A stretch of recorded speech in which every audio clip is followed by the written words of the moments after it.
Buenas, ¿cómo estás, Gonza? Muy bien, aquí de encierro, tranquilamente, de cuarentena, viendo pelis a cascoporro.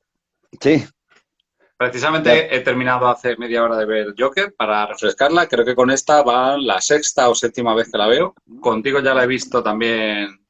¿Cuántas veces la habremos visto? no, Tres o cuatro veces. tú y yo juntos la hemos visto solo una vez. Lo que pasa es que en cuanto hemos salido del cine cada uno de verla dos veces, hemos estado hablando más de 2 horas, con lo cual es como si lo hubiéramos visto juntos. Debe ser eso, sí. Pues Y sí, nada, ayer estuve viendo pelis muy guays. Ya sabes que he visto Casablanca, que no la había visto nunca. Por fin la he visto por primera vez. Todos tenemos una aleluya. vergüenza. ¿Visto? Me ha flipado, la volveré a ver en breve. Aunque primero voy a hacer una ruta por Humphrey Bogart, que le tenía un poco olvidado. Voy a ver La Reina de África, voy a ver a con Malter, en fin, todas. Me las voy a ir viendo todas. Pues muy bien, Y muy guays todas esas pelis que dices. Yo también esta mañana he visto el Joker, precisamente para refrescarla, para tener el directo fresquito. Y eso que hoy hace aquí en Granada un día espectacular, pero de verano. Y yo me lo he pasado viendo una peli terroríficamente triste, encerrado en casa, lo cual, en fin, bueno, es lo que hay. Hay días así, hay días así. ¿Qué le vamos a hacer? qué maravilla salir de ver una película que se llama Joker con todos los prejuicios que traemos y todas las ideas preconcebidas y poder decir que la emoción que deja la película es tristeza. A mí me parece una maravilla que ese sea el zumo de lo que sacamos emocionalmente de la película, que una película de Joker pueda llegar a transmitir tristeza. Sin lugar a dudas, de hecho quería empezar hablando acerca de lo original, peculiar y extraño del fenómeno de esta película. Vamos a retroceder a antes de haberla visto. Lo primero Sí. que me surgió a mí, no sé a ti, lo primero que me surgió a mí cuando me enteré de que había una película, que se iba a hacer una película acerca del Joker, por supuesto que por un lado era pues interés e inquietud, pero también no te lo puedo negar, me daba mucha pereza. Me daba pereza porque el fenómeno del Joker, después de las películas del Caballero Oscuro de Heath Ledger y después de ese intento del Escuadrón Suicida, digamos que de alguna manera me parecía que estaba un poco quemado ya el concepto, que por supuesto es un personaje muy interesante, pero que no sabía hasta qué punto iba a, bueno, desde luego era impensable que fuera a ser lo que ha sido.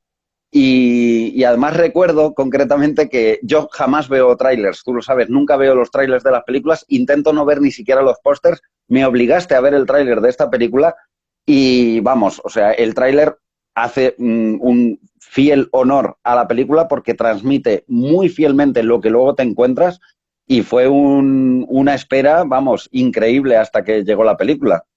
Claro, yo es que te obligué a ver el tráiler por dos motivos. El primero por ti, para que estuvieras ilusionado y tuvieras ganas de que llegara la película y supieras que esto no era cualquier cosa, cualquier tontería, que había algo detrás y era evidente en el tráiler. Y después por mí, no quería pasar esos meses solo, hablándole a la nada y soltándole el hype que tenía a la nada. Necesitaba hacerlo de ahí. Entonces te tenía que poner como la naranja mecánica y que vieras el tráiler. Pero bueno, Sí, sabía exactamente el efecto que te iba a producir. Sabía que de todos los trailers, que el tráiler es un arte que está un poquito, en mi opinión, en desuso en el sentido de hacer arte con el tráiler. Creo que el de esta película fue una excepción. Creo que el tráiler es tremendo. sí, sí, El no, sin tráiler. duda, ¿eh? Y desde luego yo siempre espero las pelis con ilusión, pero soy perfectamente capaz de esperar meses a que llegue una peli contando los días en el calendario, pero sin haber visto una puñetera imagen. A mí con que alguien me la recomiende o simplemente saber que es una peli pues, de un director que me interesa, o por ejemplo, ahora no sé cuándo se estrenará Matrix 4 si es que se continúa. No es que tenga grandes esperanzas, porque puede ser es un batacazo muy grande, pero te aseguro que llegaré a esa película sin haber visto una sola imagen, porque es la manera en la que prefiero. Y en el caso del Joker, salté un poco esa regla, pero lo agradezco porque el tráiler me pareció maravilloso. Está muy guay empezar un análisis de una película con su tráiler, con el hype que, que consiguió antes de la película. Una vez vista la película, creo que estarás de acuerdo conmigo, esta no es una película normal, esta es una película que me da la sensación de que se sobresale del metraje, se sobresale de lo que intenta contar pues, el director, los guionistas, etcétera, porque como que es más grande aún de lo que está contando y la prueba de ello también es que he visto muchísimas entrevistas de Todd Phillips, de Scott Silver, de Joaquin Phoenix Y aunque a ellos les encanta la película y cuentan cosas interesantísimas, la mayoría de cosas que a mí me suscita la película ni siquiera ellos las explican. Es decir, es como si ellos no quisieran contar esas cosas y sin embargo a mí me las imprime. Sí, bueno, de todas maneras ya hemos hablado en varias ocasiones de películas en las que incluso lo que ponen en pantalla, sean de su intención o no, de los directores y los guionistas, al final filtran mucha información útil para el espectador que no necesariamente ellos son conscientes que han puesto ahí. Y es que el subconsciente de los directores, evidentemente, se ve ahí. Una prueba muy grande fue lo de Atrapado en el Tiempo. Esa película va mucho más allá de la comedia que Harold Ramis creía que estaba haciendo y es evidente. Entonces yo creo que con el Joker puede pasar dentro de que es una película bastante ambiciosa, porque lo es, no es una película hecha de cualquier manera, es una película bastante seria, bastante trabajada, sobre todo a nivel de personaje, no ya, a nivel estético también, a nivel de factura, de Sí, fotografía, de sí. dirección. Es una auténtica pasada, está puesta toda la carne en el asador. Y eso teniendo en cuenta que la película es bastante barata, teniendo en cuenta sobre todo el ambiente de películas de superhéroes que tenemos. Es una película que ha costado no más de 60 millones de dólares. Uh -huh. Eso es calderilla, literal, comparado con cualquier película, incluso la primera Capitán América o películas que tampoco tienen un volumen muy grande. Mínimo 100, 120 millones, 150 millones, minimísimo una película de superhéroes. Sé que esta no es una película de superhéroes, pero lo que quiero decir es que es una película tirando abajo el presupuesto. Sí, sí, no, sin lugar a dudas. Y sobre todo teniendo en cuenta que no tardó mucho en recaudar la cifra de los 1.000 millones, que no es una cifra que llegue en todas las películas, aunque cada vez es algo más habitual, siendo la primera película de calificación R, o sea, lo que vendría siendo para menores, por así decirlo, o calificada como violenta, la primera película calificada como R en conseguir los 1.000 millones, que es, vamos, dices que no es una película de superhéroes, pero desde luego gran parte del público que se acercó es por el hecho de ser una película basada en este personaje. Sin embargo, no se quedó ahí. Creo que el boca a boca de esta película trascendió absolutamente ese público. Totalmente, o sea, desde luego con la propuesta solo de de hacer una película del Joker y utilizarle como reclamo, con eso no vives. Con eso puedes atraer un buen primer fin de semana y un buen impacto primero en la taquilla, pero desde luego sin el boca a boca y sin la calidad que tiene la película que luego se transmitió y la efectividad del guión y el tipo de película que es, no se explica los 1.000 millones que recaudó. Tengamos en cuenta, de 65 millones que costó a los 1.000 millones que recaudó. O sea, los primeros que no tenían puñetera idea de que esta película iba a ser el pepino que resultó a nivel de taquilla son los directores y los productores. Confía en lo que te digo, no tenían ni Sí, idea. sí, no, está claro, eso es totalmente imposible de prever. Respecto a lo que comentábamos antes de que esta película, pues digamos que el subconsciente o algo así de los creadores se filtra en el metraje y hace que la película vaya mucho más allá de lo que está contando, es algo que estoy seguro de que se podría decir de cualquier película. En cualquier película, en realidad, tú puedes sacar implicaciones que quizá no están puestas conscientemente por los creadores. Sin embargo, hay ciertas películas en las que llama mucho más el poder hablar de ello, el poder analizar esas implicaciones.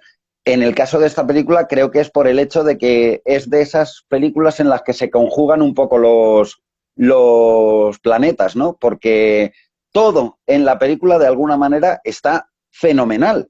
Empezando por la música, la dirección artística, la interpretación de todos y especialmente de Joaquín Phoenix. Totalmente. Yo creo que este es uno de esos ejemplos de cuando realmente el director y el guionista y las personas que sacan adelante el proyecto tienen una visión muy clara y muy visceral. Tienen unas ganas muy grandes de contar la película y tienen una visión muy clara de lo que quieren hacer. Y eso se transmite en una energía muy especial. Hay películas que todos conocemos que cuando las ves te preguntas realmente, esta película, más allá de por dinero, no se ha hecho. O sea, de sacar una película porque hay que sacarla, utilizar una franquicia ya existente, películas que salen sin ninguna energía, porque son auténticos productos de productora que unen unos cuantos recursos para tener un calendario marcado. Esta película no es así, es lo que tú decías, que esta película es especial. Eso es lo que la hace especial. Aquí se nota de repente, sin que nadie lo pidiera, de la nada sale de repente una película del Joker cuando todavía el fenómeno Heath Ledger y las películas de Christopher Nolan está calentito y de repente sale una película con una visión totalmente certera, con visión ahí de túnel, acerca de lo que quieren hacer, una visión muy concreta, además con muchísima personalidad en cuanto al entorno donde se produce, la época donde deciden situarla, el tipo de película que es, estudio de personaje, serio. Es una cosa realmente que pilló a todo el mundo con la guardia baja. Absolutamente. Yo creo que todos íbamos con un poco de escepticismo de decir, bueno, vamos a ver esto cómo se sitúa con respecto al trabajazo de Heath Ledger y las películas de Nolan. Y de repente nos encontramos una cosa completamente distinta, con un poderío creativo y con una visión. Pues realmente hay una fe enorme detrás de la película y se nota en cada plano, en la ambición de cada plano, desde que empieza la película, incluso ya en el diseño de la tipografía de las letras, cuando empieza la música de piano, el ambiente, los primeros planos de la película, dices, los que están haciendo esta película son gente muy seria y realmente está poniendo toda la carne en el asador. La fotografía tiene una personalidad que está a la altura de cualquier otro elemento de la película, de la interpretación o de la dirección. En fin, pues eso, sí, es una película muy especial.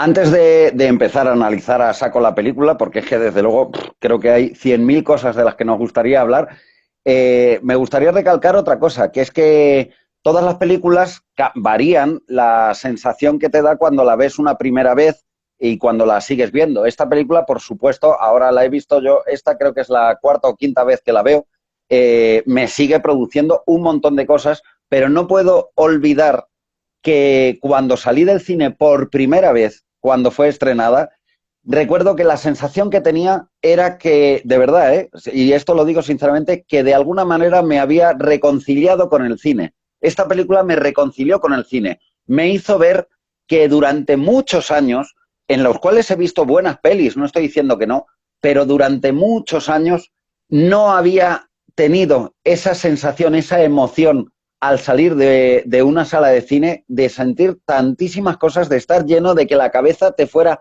a 1000 por hora, muy pocas películas. De hecho, creo que la anterior que había conseguido algo similar fue Quinodontas, y estamos hablando del 2008. O sea que fácilmente han pasado para mí, no estoy diciendo que sea esto cátedra para los demás, pero para mí han pasado casi 10 años para que una película consiga emocionarme tantísimo en una sala de cine. No sé si a ti te pasó algo parecido. Sí, totalmente. Además es fácil de entender porque el cine se ha vuelto, sobre todo el cine de Hollywood, pues nosotros somos personas que no tenemos mucho prejuicio, vemos todo tipo de cine. Pero esta película o sea, se ubica dentro del cine de Hollywood, seamos serios, del cine de presupuesto, del cine de colorinchis, que le llamamos nosotros. Sí, sí. ¿Qué ocurre? El cine se ha vuelto muy autocomplaciente y muy complaciente con el público. Se nota que se transpira la idea detrás de los productores de que cuanto más agradable seas para el espectador, más te van a querer. Y en muchos casos puede ser así. El precio que se paga cuando esa es la tendencia del cine, esa es a perder el potencial emocional que tienen las películas. Porque las películas, lo que tienen que hacer, siempre lo he dicho, y lo digo de mala manera, pero es así, tienen que violar al espectador. Tienen que hacer cosas sin su permiso, tienen que manipularles sin su permiso, arrancarles cosas sin permiso. Entonces, cuando el cine se vuelve complaciente, no consigue hacer eso. Como mucho pueden hacerte sentir alegría o sentir una sintonía o algo así, pero no van a hacer lo que produce esta película cada 2 por 3. Vergüenza ajena. Cuando se le cae la pistola a Arthur delante de los niños, que dices, Dios mío, o sea, está todo el rato la película sacándote de tu sitio de confort para ponerte en un sitio donde tú te sientas desnudo emocionalmente. Entonces, eso lo hace a golpe de guión y a golpe de interpretación. Y como es muy efectiva y está muy bien hecha, consigues continuamente arrancar emociones de distinto tipo en el espectador. Eso es lo que tiene que hacer el cine. Sí, entonces, ¿qué pasa? hecho, Que hacía mucho tiempo que nadie decía, vamos a hacer una película que sea incómoda para el espectador. No me he visto todas las películas que han sido, digamos, catalogadas como las mejores de los años anteriores, pero te pongo algún ejemplo. Por ejemplo, el año anterior, la película que ganó el Oscar a Mejor Película fue Green Book, que es una película que está bien, que, o sea, a mí me gustó, pero que me llama mucho la atención que esa sea una mejor película del año. Y la verdad es que todos los años anteriores pasa algo parecido, o por lo menos es la sensación que a mí me daba, que es, sí, son pelis que están bien, pero no tengo la sensación de que en estos 10 últimos años haya prácticamente ninguna película que diga, esto va a trascender por los tiempos, esto realmente es algo que ha llegado para quedarse. Sin embargo, con el Joker fue salir del cine. Me pasó también meses después con 1917. He de decir, el 2019 fue para mí el mejor año de cine de la última década con diferencia. Como si Sí, hubiera una especie de olla a presión. Sí, sí, sin lugar a dudas. probablemente lo sea. Probablemente lo sea. Pues nada, o sea, vamos a ello, vamos a por la peli, vamos a Pues desnudarla. es desde luego complicado. Hay muchísimas cosas que analizar, que ver, que poner. Por ejemplo, yo quería, desde un punto de vista, lo primero, decir que vamos a estar llenitos de spoilers. O sea, que si alguien no ha visto la película, pues que mejor se ahorre el directo, o a lo mejor es que no le interesa lo suficiente la película, pues que nos siga y estupendo. Pero eso, que vamos a ir a spoiler a saco. No, no, Bueno, por supuesto, claro que sí. Sí, también me pregunto si alguien no ha visto el Joker ahora mismo, primero, ¿dónde ha pasado el último año a nivel cinematográfico? Porque, o sea, los spoilers y los comentarios han volado por todo, por todas las redes sociales y no se ha hablado de otra cosa. De hecho, es que daría para otro vídeo hablar de lo que ha sido el alrededor, porque creo que se ha montado tal barullo para un lado, para el otro, tanto ruido, gente a favor, gente súper en contra. Luego ha habido mucha controversia en Estados Unidos por la violencia, por el no sé qué.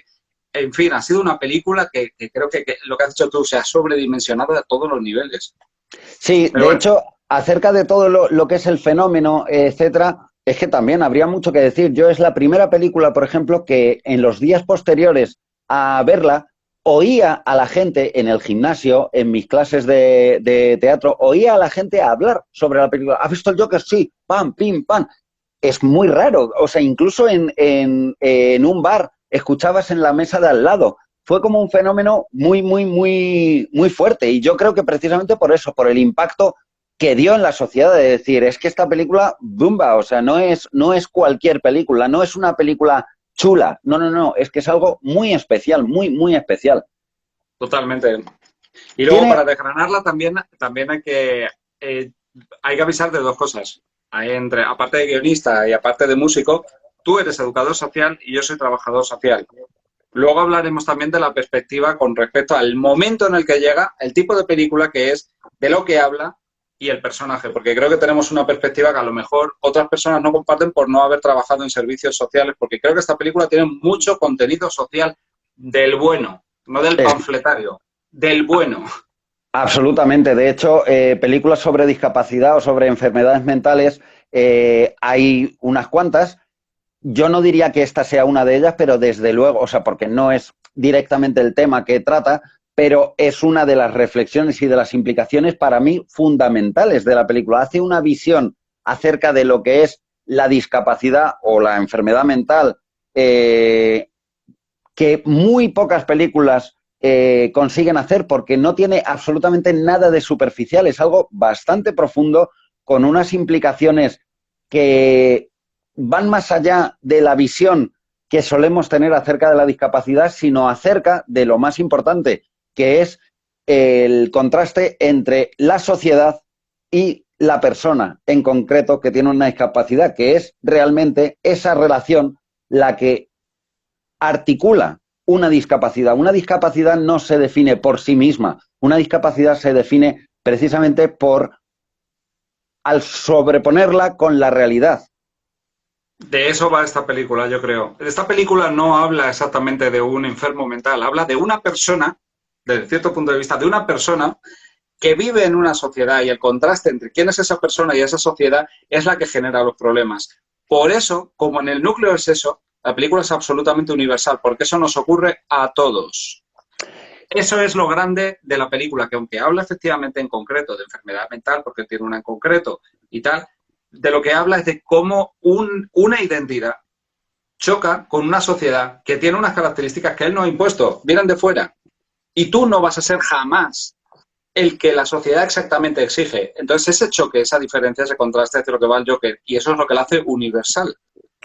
Efectivamente, y de hecho, con las personas con discapacidad, personas con enfermedad mental, con cualquier persona de esta vida, la única diferencia que hay con una no catalogada de discapacidad es por comparación. Yo siempre lo he dicho, a lo mejor este es un ejemplo muy heavy y además esto me ha traído muchísimos problemas en muchas cuestiones, pero si en una isla desierta hubiera solo personas, pongamos por ejemplo, como con el síndrome de Down, pasadas ciertas generaciones, pasada la primera generación, el síndrome de Down desaparecería. Desaparecería como elemento social, porque ya no habría un distanciamiento entre una persona con síndrome de Down, y pongo ese ejemplo porque es quizá el tipo de discapacidad más fácilmente reconocible, entre esa persona con síndrome de Down y la sociedad en la que vive. Es decir, que es que, o sea, el punto de vista, de hecho creo que es lo fundamental en esta película, el punto de vista desde el que se trate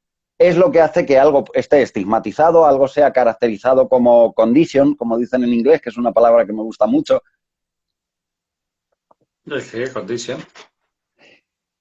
Una cuestión que para mí es que esta película se puede analizar desde muchos puntos de vista. Tengo la sensación de que el factor principal es precisamente ese, el punto de vista. Todos y cada uno de nosotros vivimos en una realidad. Vivimos en la realidad y la vivimos desde nuestro punto de vista, ¿no? Digamos que cuando ese punto de vista es compartido, es socialmente compartido, pues somos personas socialmente aceptadas. Sin embargo, cuando uno, por ejemplo, se ríe de algo que en ese círculo no es considerado gracioso, de repente todas las miradas giran hacia esa persona. Lo cual es que es muy interesante porque solo el hecho de que la mayoría le esté apuntando hace que esa persona quede estigmatizada. Pero si nos centramos únicamente en el punto de vista de esa persona lo único que está haciendo es ver la vida como él la ve, es decir, exactamente igual que hacen los demás. Pues este es el punto de vista. Esto que has comentado es exactamente el punto de vista desde que el guionista escribe la película. La película está escrita para narrar una historia no desde el punto de vista frío y objetivo, sino desde el punto de vista subjetivo de Arthur. Y esto es muy importante porque es lo que va a determinar por qué vemos ciertas cosas en la película. Las cosas extrañas que vemos, esa mezcla entre onírico y real que vemos a veces, situaciones que luego se desdicen en la película que ocurren y luego más adelante se desdicen, como por ejemplo las secuencias en las que habla con la chica que vive en su piso. Eso es muy importante, que esta película no pretende ser, no, esto es la historia de lo que le ocurrió a Arthur. No, esta es la historia de cómo Arthur vivió las cosas que le ocurrieron en la vida. Eso es muy importante, porque no atiende tanto a los hechos como a las emociones y al punto de vista suyo con respecto a lo que le ha ocurrido. Y esto es lo que articula básicamente el tipo de guión que es y por qué tiene tantísima personalidad, porque tiene una visión muy inteligente. Una cosa que quiero recalcar, sobre todo para nuestros telespectadores aquí en Instagram y luego pues para todos los que lo vean en YouTube, es que tú y yo pensamos en el tema de a tratar en estas charlas, pero no hablamos previamente de qué vamos a hablar, de qué temas vamos a tocar, etcétera. Lo digo porque con respecto a esto que has dicho, me he apuntado una frase aquí, que es, esta película no cuenta una historia, sino cómo un personaje vive una historia. Que es radicalmente diferente. Una película como, por ejemplo, se me ocurre, una de las que hemos analizado, El Señor de los Anillos, está narrando una historia en concreto. Si la hiciera desde el punto de vista, si un director decidiera hacer la película sobre Gollum, la película sería en su naturaleza, en su estética, en su tono, radicalmente diferente, porque sería vista desde Gollum. Y esta película, precisamente, todo lo que está narrando y lo que está emergiendo de la película es desde el punto de vista de Joker, de Arthur Fleck, en este caso. Efectivamente. Entonces, como Arthur Fleck, tal y como está mostrado, bueno, contemos más o menos mínimamente el argumento, por si acaso alguien no lo ha visto, por contextualizar. Esta es la historia de Arthur Fleck, que es un chico que vive con su madre, trabaja, es de una estructura socioeconómica baja, es un chico pobre, él sencillamente tiene la aspiración de ser comediante y sencillamente ver cómo va intentando vivir de una forma normal, conseguir sus sueños e intentar, en realidad lo único que intenta es encajar en la vida y conocerse a sí mismo, nada más. Entonces, ¿qué ocurre? Está en una sociedad con la que choca continuamente, tiene muchas dificultades y eso le lleva a un viaje a conocerse a sí mismo muy interno que le hace realmente diseñar su auténtica identidad, la que ha estado oculta dentro en contraposición con la que ha llevado siempre para ser socialmente aceptado, que se le está cayendo porque no le funciona y porque el dolor emocional del choque constante con la sociedad y con las barreras que tiene hace que no sea útil. Entonces, como toda persona, como tú, como yo, como cualquiera, viene con un constructo de su familia, con la identidad que él ha generado desde su familia, y llegado a un punto de su vida, tiene que generar una nueva. Y esta película habla de esa metamorfosis. Entonces la vamos viendo por capas desde el principio, desde la primera secuencia hasta la última. Una de las cosas que creo que es más alucinante de esta película es el arco perfectamente visible, la transformación del personaje. Es literalmente otra persona, de cuando empieza la película y cuando termina. Sí, de hecho, tal como has expresado un poco la sinopsis, que digamos que sería precisamente eso, sería la historia. Otra cuestión es cómo él vive esa historia. No estamos ante una película cualquiera que simplemente está mostrando un pobre chaval que intenta hacer las cosas bien y la sociedad arremete contra él y le acaban convirtiendo en un pobre desgraciado, que eso, desde cierto punto de vista, sí lo está haciendo. Pero creo que la película da una vuelta de tuerca más aún, porque al estar haciéndolo desde el punto de vista del propio Arthur, lo que te está mostrando la película, no sé si estás muy de acuerdo conmigo, es como el reflejo que hace la sociedad, o sea, es decir, el mundo en el que él vive, va variando a medida que él va variando, como si lo externo fuera un reflejo única y exclusivamente de lo que él lleva dentro. Prueba de ello, por ejemplo, es que en un momento dado a una de las trabajadoras sociales le dice que hasta hace poco no sabía ni siquiera si yo mismo existía y ahora me doy cuenta de que la gente empieza a darse cuenta de que sí que existo. Y empieza la historia de lo que está mostrándonos. La película empieza a mostrarnos cómo su cara sale en los periódicos, todo el mundo lleva una máscara, empieza a ser un fenómeno hablado, incluso sale en la tele, y de alguna manera, con todo eso que cuentas que la película tiene tantas ensoñaciones, expectativas, realidad, una mezcla, me da la sensación de que lo que está mostrando es precisamente que el mundo externo es únicamente un reflejo del mundo interno que lleva Arthur. Absolutamente, y es una intención totalmente directa vamos, y voluntaria del director y del guionista. De hecho, yo estoy bastante convencido de que en los documentales Todd Phillips no entra a cierta profundidad por no volverse demasiado críptico para cierto tipo de público. Pero esta película tiene muchas capas, está muy bien diseñada, tiene muchas ideas metidas dentro y creo que está formada por gente muy inteligente que piensa a muchos niveles, porque eso que estás diciendo es un juego constante en la película. Los hechos que a él le ocurren y el mundo cómo se va transformando. De hecho, fíjate cómo se va transformando a nivel de fotografía. La fotografía y los colores utilizados desde el principio de la película, esto lo podéis ver fácilmente, no son los mismos que a medida que va pasando la película. Y al final termina con los colores muchísimo más contrastados, más puros, más monocromos, y al principio es todo más decadente, más realista. La película va perdiendo su realismo por ir ganando algo que refleje la identidad emergente del Joker. Y entonces todo eso está presente y en el guión y en las cosas que van ocurriendo también. O sea, Directamente un detalle muy sencillo, por ejemplo, la película empieza con él forzándose una sonrisa y llorando, y la película acaba con él encima de un coche pintándose una sonrisa. O sea, no es, no, siempre cito al gran George Lucas, haciendo que las cosas rimen, eso no es casual, sin lugar a dudas. Totalmente.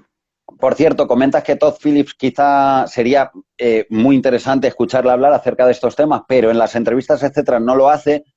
Nosotros no tenemos esa necesidad, nosotros no nos debemos a nadie, podemos hablar de lo que queramos, podemos ser todo lo crípticos que queramos, a quien le parezca interesante bien, porque creo que es una película a la que es que no me veo capaz de afrontar de una manera superficial, como cualquier otra película, hablando acerca de su guión, que también, pero me parece que es más interesante todas las implicaciones psicológicas y emocionales que tiene, porque es una película que me recuerda mucho a Inside Out, por ejemplo, porque mientras la estoy viendo, tengo la sensación de no estar viendo la película, de estar por dentro engranando un montón de cosas que le dan sentido a lo que estoy viendo, que están alucinando en colores, cómo pueden con algo muy sencillo articular algo tan complejo como lo que estamos hablando acerca del reflejo del mundo en el mundo interno y lo contrario.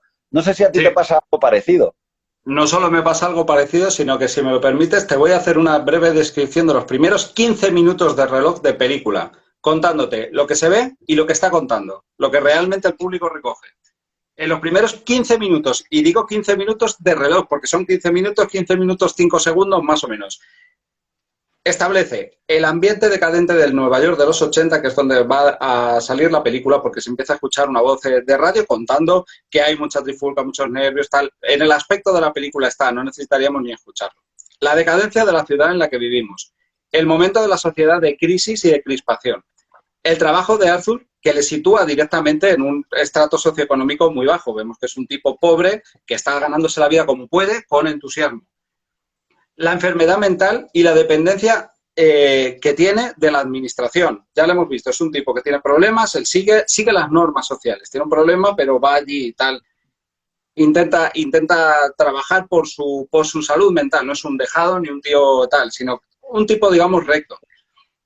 Pues, sabemos que tiene el sueño de ser comediante, porque lo dice y se lo explica a la trabajadora social. Escribo chistes y sé que voy a dar el salto y que es un tipo con aspiraciones. Por ahora un personaje bastante reconocible y bastante relatable.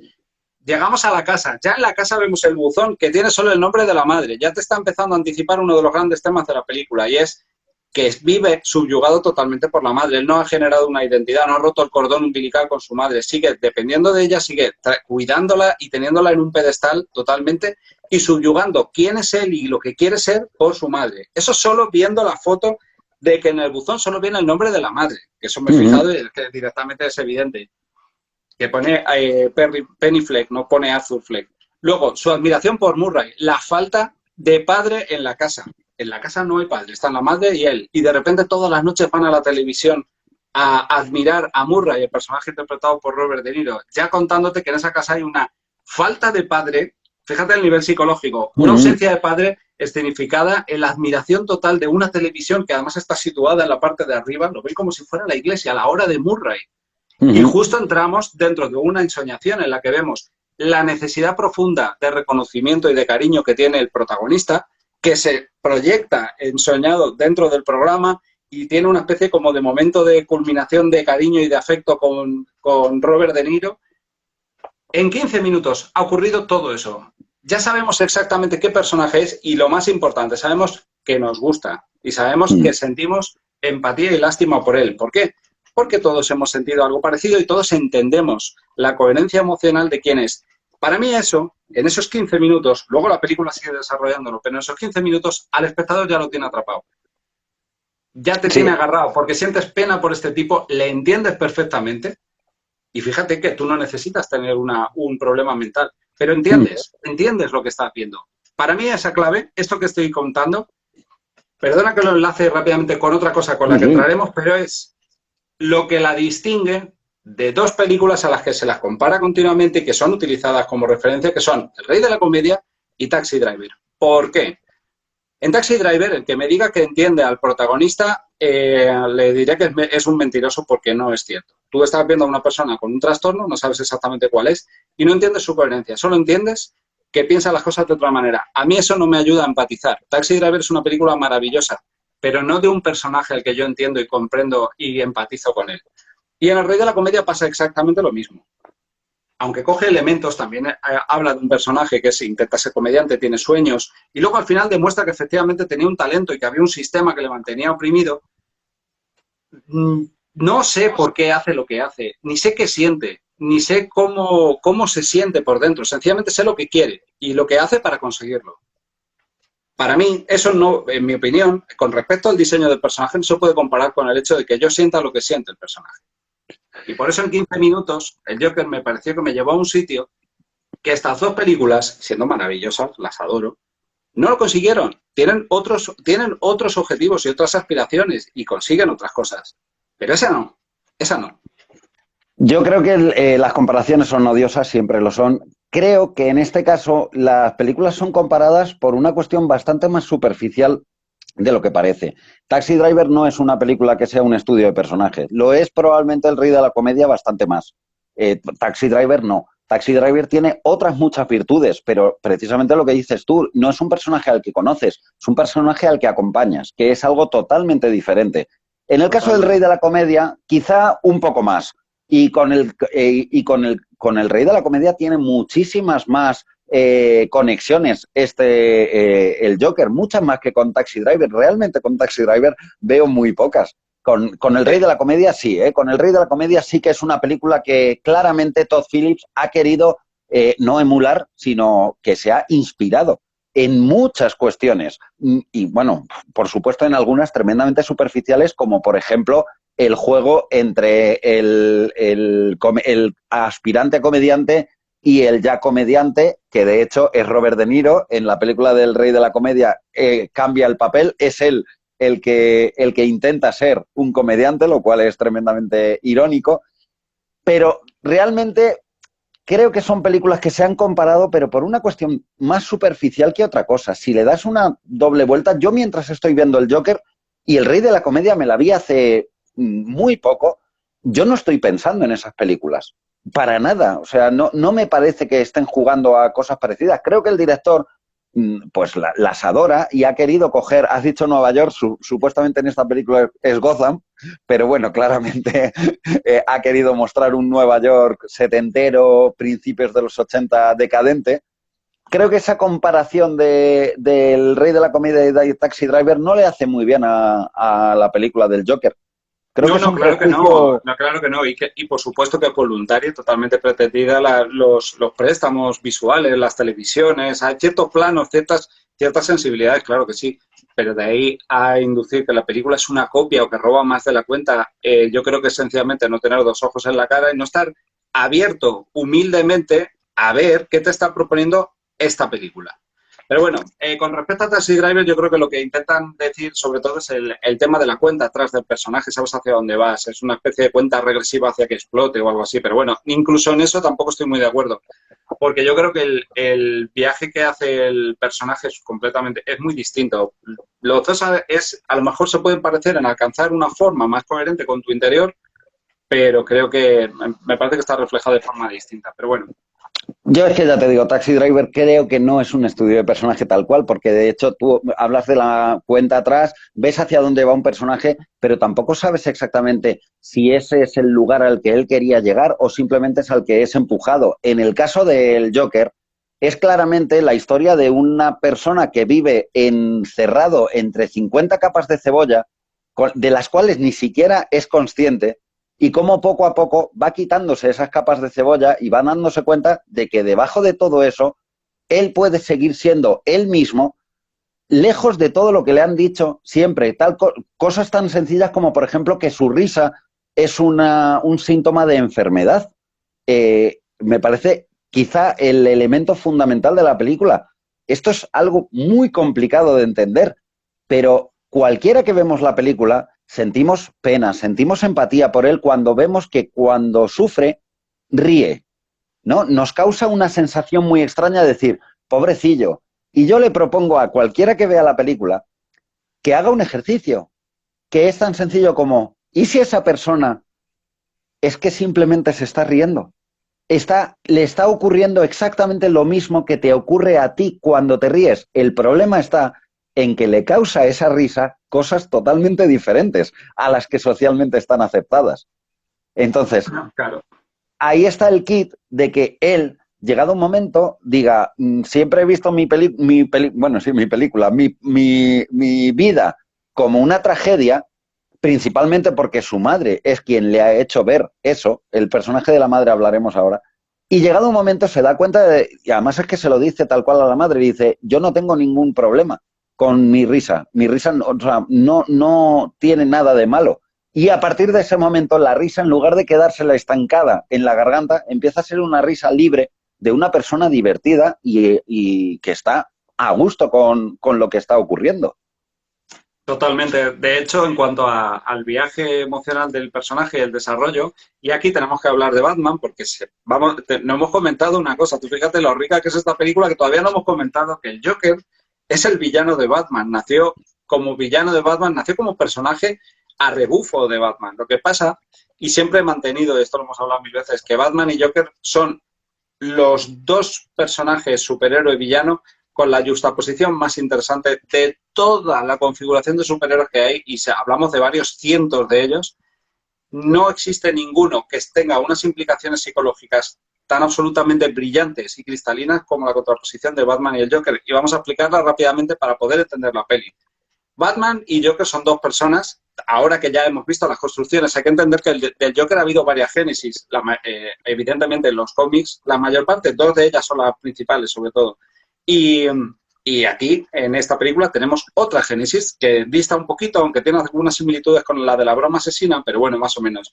Pero lo que vengo a decir es que tanto Batman como el Joker son dos personas, dos personajes que nacen del trauma, nacen del dolor, de la pérdida. Lo que pasa es que Batman nace expuesto totalmente al dolor de la muerte de sus padres y a la tragedia de la pérdida de sus padres, y desde ese dolor construye una identidad que lo que hace es añadirse cosas, se añade un traje, se añade unos objetos, se añade una Batcueva, se añade una identidad, se añade un símbolo.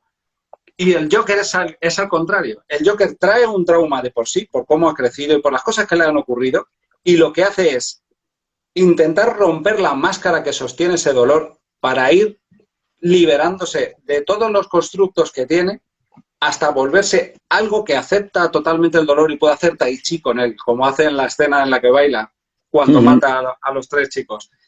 Entonces, son viajes totalmente contrapuestos. Batman vive de añadir control a su dolor y el Joker de intentar limpiar su dolor quitándose capas de máscara.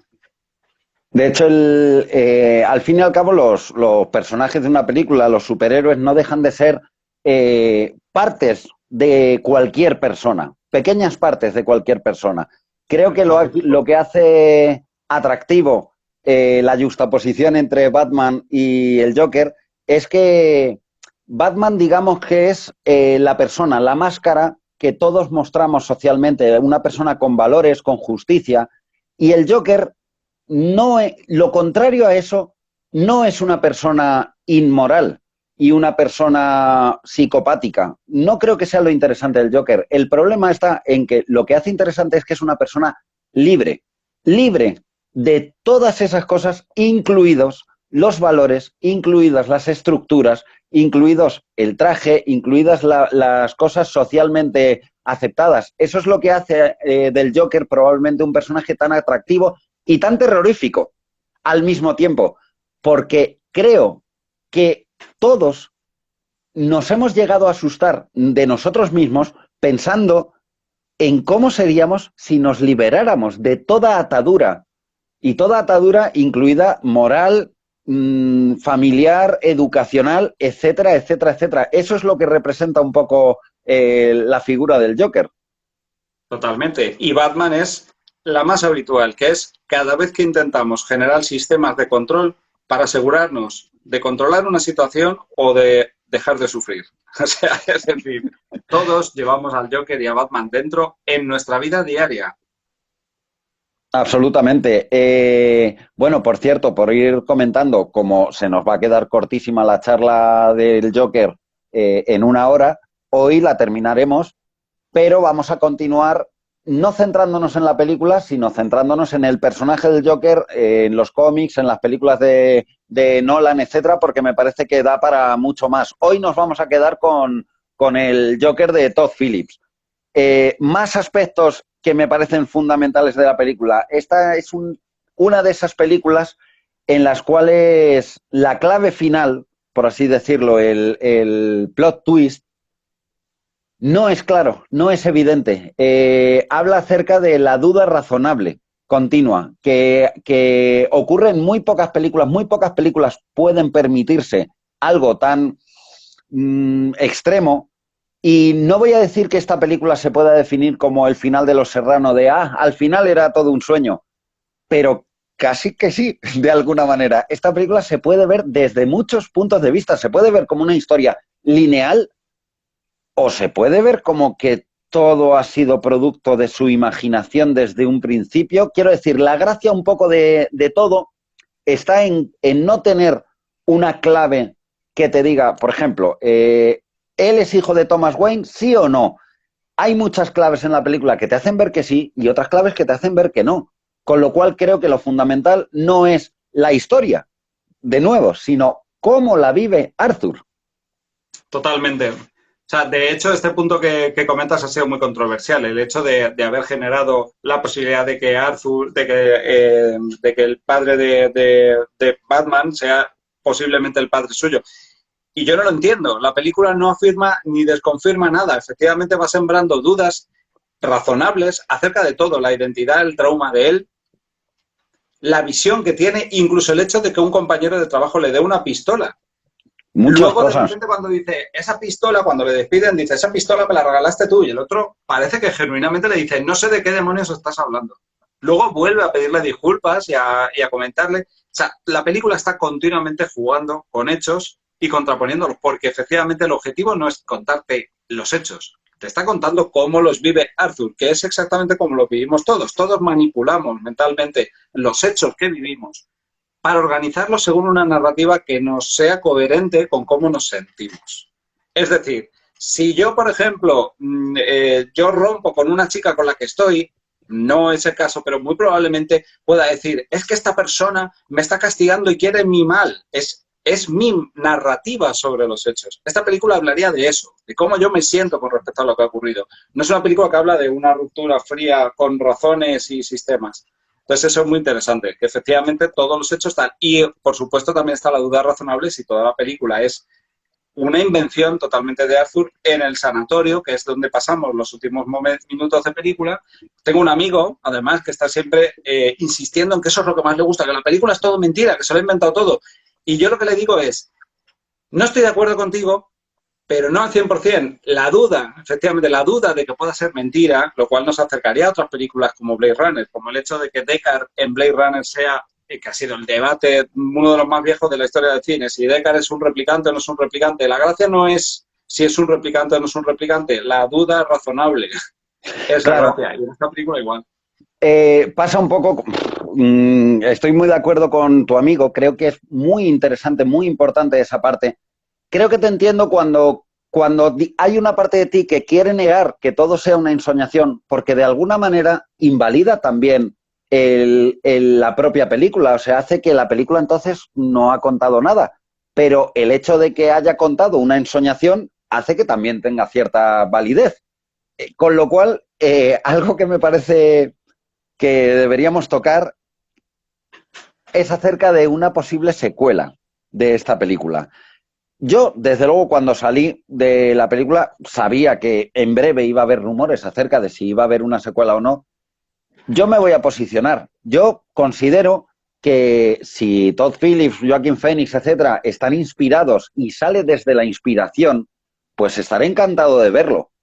Pero he de decir que de primeras creo que es una película que no necesita en absoluto una secuela, porque el hecho de crear una secuela puede que invalide esa duda razonable de la que estamos hablando, porque tenga que posicionarse en una historia.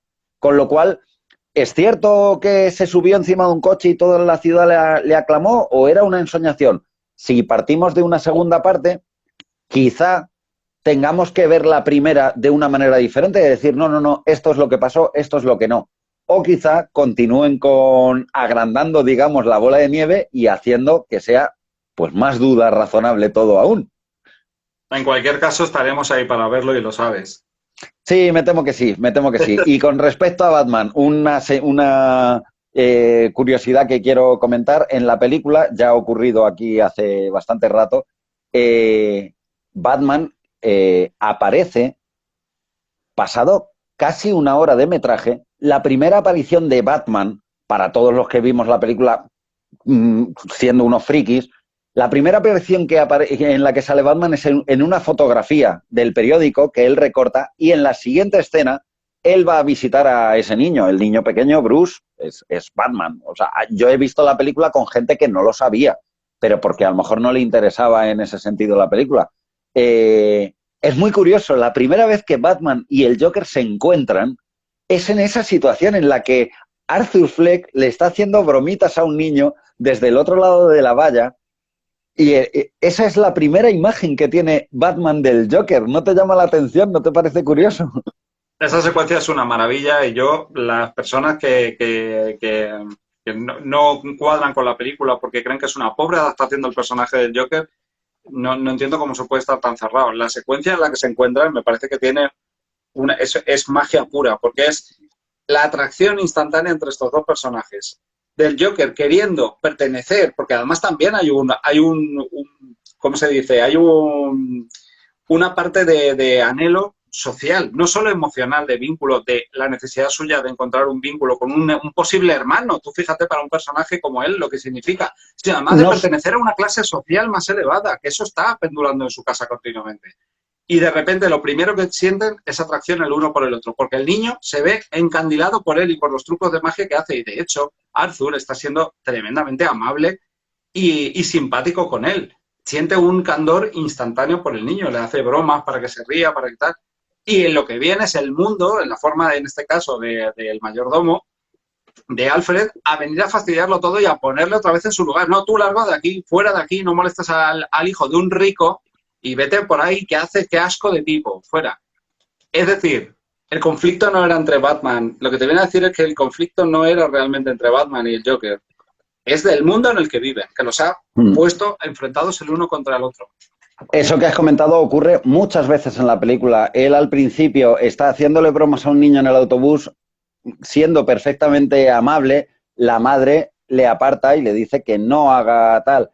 Cuando más feliz se encuentra, en el momento de mayor liberación, en el que está bajando las escaleras y está bailando porque en su cerebro solo hay música, vuelve a aparecer el mundo real en lo alto de la escalera que tanto le ha costado escalar tantas veces y que ahora es algo liviano, que él es capaz de bajar y de repente, en ese momento, aparece la policía persiguiéndole. La película tiene muchísimas cuestiones de esas que además se pueden unir unas con otras. La cuestión social de la película también no he querido entrar demasiado en ella porque, bueno, quizá porque sobre todo no nos va a dar tiempo, pero es fundamental también en la película, no solo cuando está con Bruce, no solo está viendo a su posible hermano, sino que está viendo también la vida que él podría haber llevado, porque él podría ser ese niño perfectamente si Thomas Wayne le hubiera reconocido como hijo, porque hasta ese momento él considera que es su padre, vaya. No, desde luego, y desde luego de este usufructo, de este conflicto social y de este momento de crispación del que habla la película, es de donde sale lo que yo creo, no me gusta utilizar la palabra moraleja ni mensaje, porque odio eso, pero creo que hay creo que hay un depósito y que está todo el rato en la película en momentos muy concretos que viene a decir que si una persona tuviera, o sea, gozara de empatía y de cariño y de un afecto estable y normal, nunca nacerían monstruos de este tipo. Nunca nacería gente que opta por el asesinato y por la ruptura de las normas sociales como forma de vida. De lo que está hablando es de una sociedad que está aún más enferma que el más enfermo de sus miembros que vive en ella. Sin lugar a dudas, y me parece muy interesante lo que está bien como reflexión, pero desde el punto de vista de la película, ni siquiera está tratando de hacer una moraleja. Arthur Fleck en todo momento está haciendo referencia de que él no es político, él no está haciendo una manifestación social, todo lo que se está creando alrededor suya no es pretendido, cosa que, por cierto, curiosamente le ocurrió también metalingüísticamente a la propia película. Lo cual llama bastante la atención. De hecho, los directores y todo han tenido que salir justificándose diciendo, no, yo no pretendía hacer ningún tipo de alegato, he contado esta movida y ya está. Que la gente luego salga a la calle a pegar palos o tiros, por favor, responsabilicen a esas personas, no me responsabilicen a mí por haber hecho una película. De hecho, los sectores más liberales, que fueron los que más se picaron con la película, obligaron a la policía a tener controlados los cines por si había altercados y no sé qué. Y en el mismo mes donde se estrenó el Joker, que evidentemente se estrenó sin ningún tipo de altercado, ni de problema, ni de enfrentamiento violento, detuvieron a una niña de 8 años que se presentó en el estreno de Frozen con una motosierra intentando agredir a otra. Grandísimo. esas dos noticias justapuestas fueron de decir, Dios mío de mi vida, la película, el Joker habla de la verdad, una sociedad que no está muy bien. Me acabas de dar ganas de ver Frozen por primera vez en mi vida. ¿Qué tendrá esa película para haber hecho clic en una niña y querer ir al estreno de la segunda parte con motosierra, por favor? ¡Qué maravilla! Una cosa, ya vamos a ir terminando porque no queda nada. Esta película habla sobre el origen del Joker. A mí las películas que hablan sobre el origen de un personaje siempre me frustran un poco porque tienen mucha prisa en mostrarte lo que ya conoces del personaje. Es muy habitual. En esta película, hasta que no llega la hora y media, no aparece lo que es lo que nosotros conocemos como el Joker, que sería el momento en el que baja las escaleras. Creo que ese es el momento en el cual, de hecho, bueno, el Joker realmente nace probablemente en el último segundo de película, pero esa iconografía de Joker que sabes que vas a ver en la película en algún momento aparece al cabo de hora y media de película. Eso me Mm. parece tremendamente valiente. Sí, no solo eso, sino que además nos lleva a una reflexión muy interesante que tuve el otro día viendo la película de Harley Quinn. Hay personajes que nacen a rebufo de otros. Sí, sí, voy a explicar por qué, claro, Ah, no, obviamente. no, me refería a la película de Harley Quinn. Harley Quinn. ¿Te Hay das? personajes que nacen a rebufo de otros. Por ejemplo, R2 y 3PO. R2 y 3PO individualmente no podrían articular una película. Tienen que estar pegados a otros personajes. Y el Joker siempre ha sido un personaje que ha estado a rebufo de Batman. Esta película ha demostrado una cosa bastante tremenda que no todos los personajes tienen, y es que es un personaje con la suficiente fuerza, y eso que siempre ha estado estigmatizado como villano, bueno, o identificado como villano, de sostener una película él solo, y no solo él solo, sino él solo sin los, efectivamente, sin los símbolos externos con los que estamos acostumbrados. Y eso hace que te des cuenta de la fuerza que tiene este personaje, que es un villano de otro superhéroe que ni siquiera sale en la película. Es que, de hecho, la película me parece perfecto que se llame Joker, pero el título más certero sería Arthur Fleck, en Totalmente. realidad. Joker quizá la segunda parte, pero Arthur Fleck es de lo que habla esta película, que eso es, por fin, una película que es el origen de un personaje. Y entendamos otra cosa también con respecto a lo que es la cultura popular. Esta película causó En, en 15 de, segundos. un impacto de crítica y de recaudación que dejó en pañales a una película 2 años anterior, que es Batman y Superman. Y aún así consiguió hacer bastante más dinero y conseguir mucho más repercusión en la crítica. Veré Batman y Superman, pero tampoco te creas que estoy ansioso por hacerlo, porque lo que me han comentado tampoco es muy halagüeño. Yo te digo una cosa, Batman y Superman es El Padrino comparada con la Liga de la Justicia. Por lo tanto, Ya, entonces bueno. lo que puedes hacer es, yo te recomiendo que veas la Liga de la Justicia y luego veas Batman y Superman y entonces que digas, pero bueno, pero qué película, qué maravilla, ¿qué es esto? Claro, sí, sí. Entonces ya Sarnado 3 me parecerá gloria bendita. Total, y así vas para atrás hasta llegar pues a episodio 9, el alzamiento de los Skyforkers. Podcast.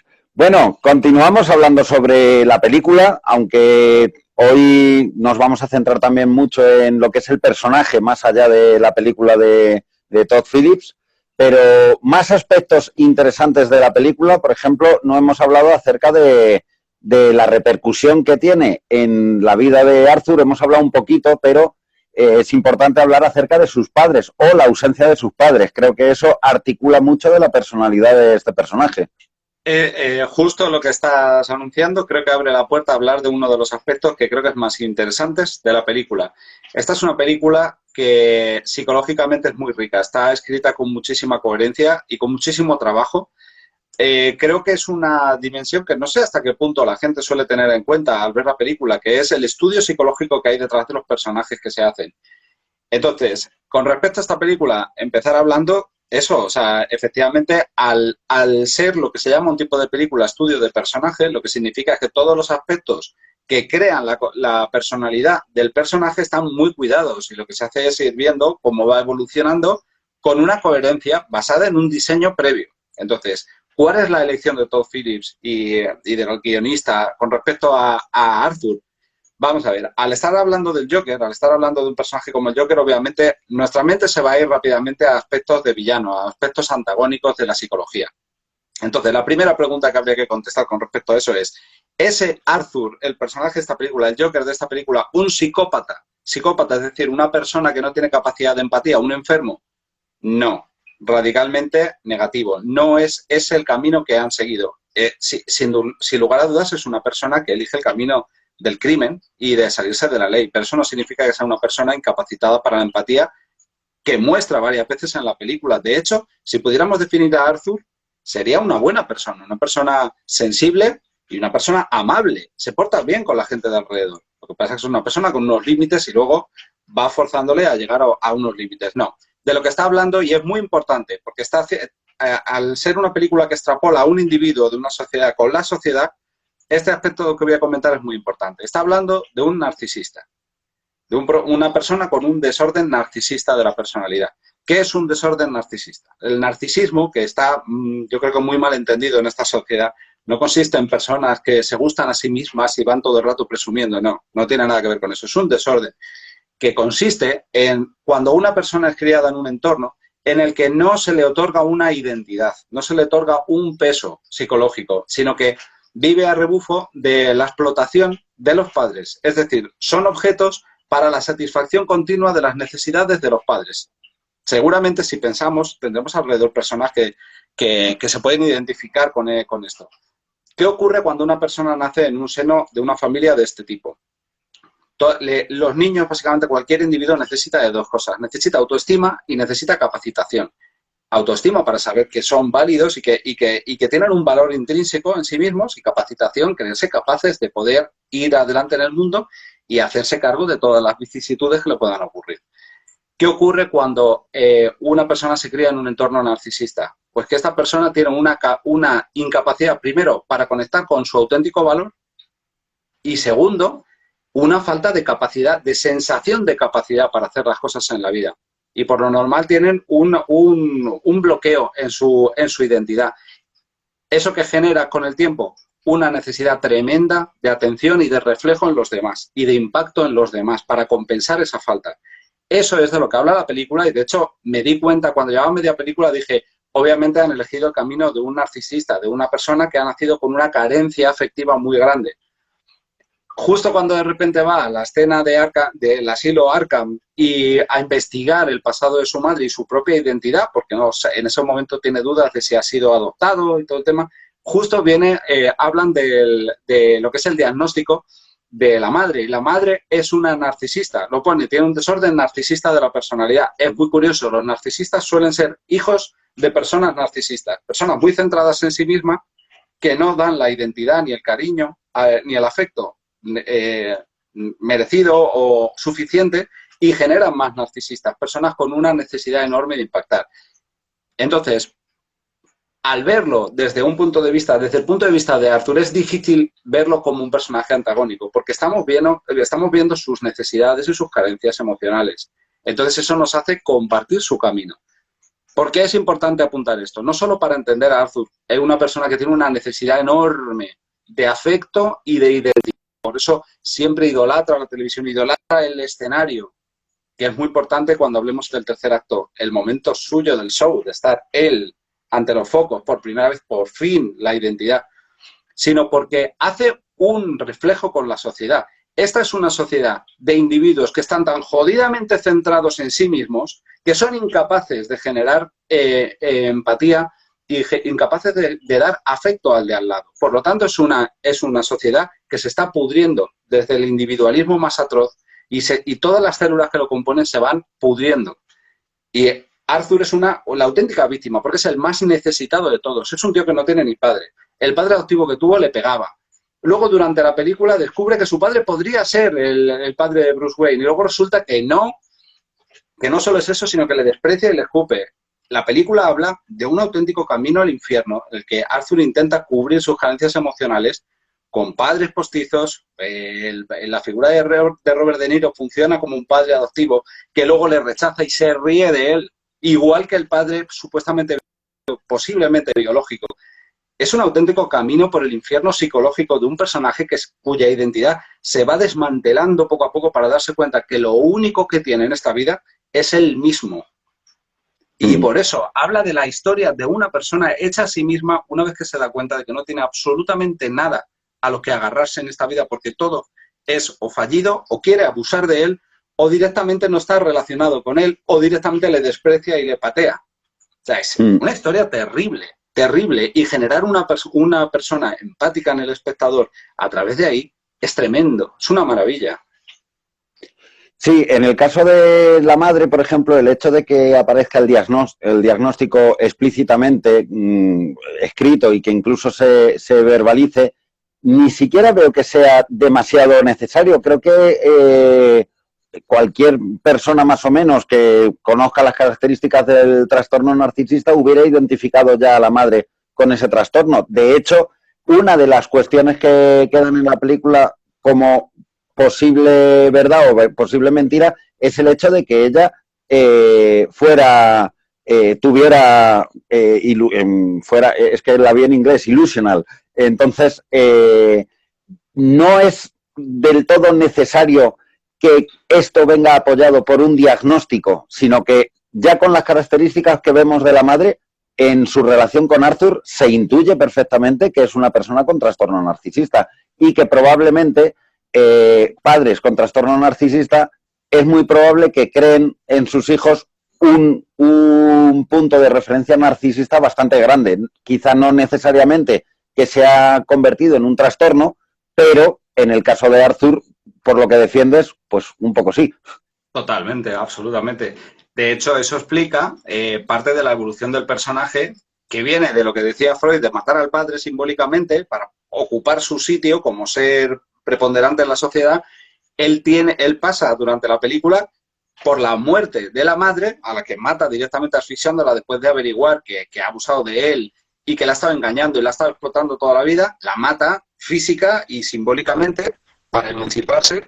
Y finalmente en el tercer acto mata a su padre postizo, a su padre emocional, que es Murray, que es Robert De Niro, la figura del padre ausente, que ha estado siempre en la casa, pero a la vez es inalcanzable. No está, es una simbología que me parece de un poder increíble, que la figura ausente del padre esté simbolizada en un personaje que aparece en la televisión, tan cerca y tan lejos, como un padre emocionalmente distante. Y al final, al matarlo, ya es la emancipación. Si te fijas, justo la muerte de Robert De Niro es el nacimiento del Joker.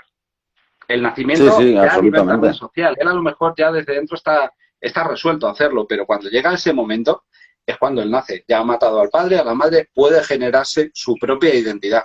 Muy potentes, por supuesto, las imágenes de matar al padre, matar a la madre como forma de búsqueda, pero más allá de esa simbología, tal como comentábamos, la película trata acerca de alguien que intenta encontrarse a sí mismo. Entonces, uno de los pasos, digamos, de los malos de fase final sería incluso acabar con las estructuras paterna y materna, que son las que te dan una estructura mental, las que te dan una personalidad, por así decirlo. Lo que está haciendo de alguna manera es romper incluso con esos moldes de su propia persona, de la propia personalidad de Arthur, que precisamente es en lo que se basa el personaje del Joker, ¿no? Digamos un poco en el... Es que no le llamaría tanto exactamente el caos, le llamaría la libertad absoluta, más allá del libre albedrío. Sí, ahora hablaremos exactamente de qué significa simbólicamente, porque en realidad el personaje del Joker, la fuerza que tiene y la preponderancia que ha tenido en la sociedad está bastante explicada y lo vamos a entender rápidamente con algunos otros ejemplos que sin darnos cuenta nos lo acercan, o sea, forman una especie de grupo de personajes y lo vamos a ver. Pero sí, lo que dice es, efectivamente, la película habla de la deconstrucción de la identidad de un individuo llamado Arthur para convertirse en uno nuevo llamado Joker, que comparte algunas características, pero en general es la muerte de Arthur, que por cierto su madre le llamaba Happy. La película habla mucho de eso, de él, su voluntad de ser siempre feliz y cómo al no conseguirlo mata a ese personaje, mata la necesidad de ser feliz. Bueno, de hecho la madre le llama Happy y él no siente haber sido feliz ni un solo segundo de su vida, con lo cual es como un deseo inalcanzable.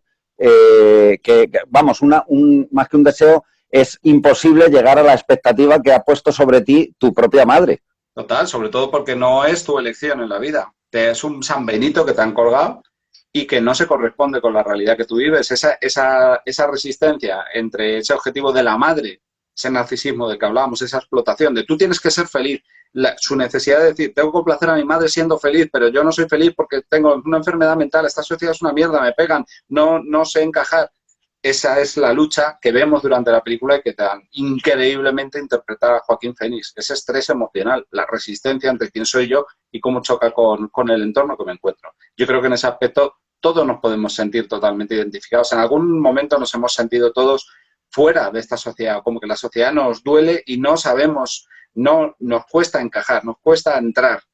Y esa Y, resistencia nos hace cambiar.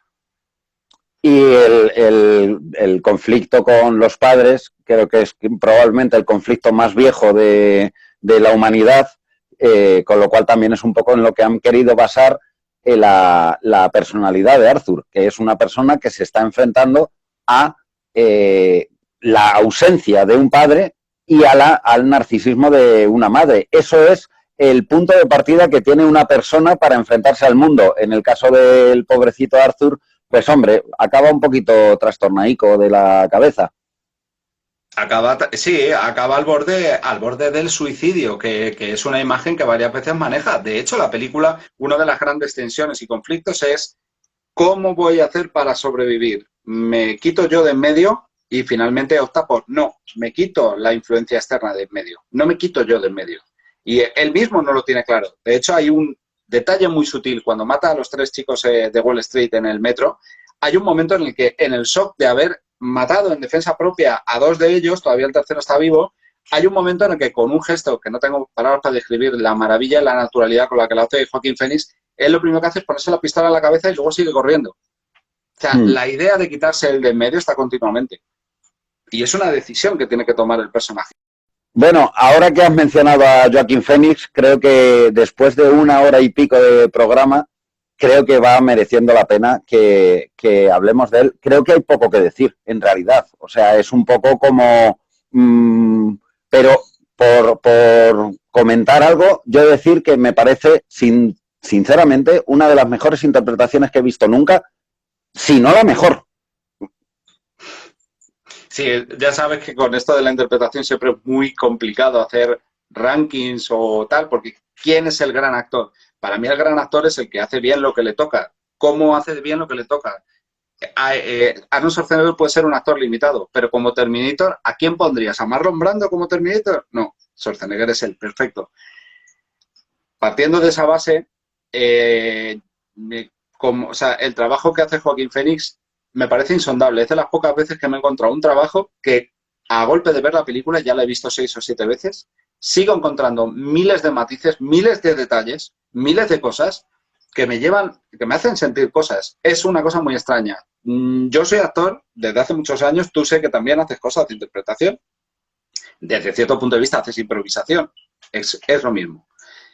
Y no tengo palabras para... O sea, no sé cómo se hace lo que hace este hombre. Es una auténtica fusión entre el personaje y él. O sea, no me sorprende porque él es muy bueno. Él ya desde el principio de su carrera ha sido siempre muy bueno, ha sido un actor de los que se transforman.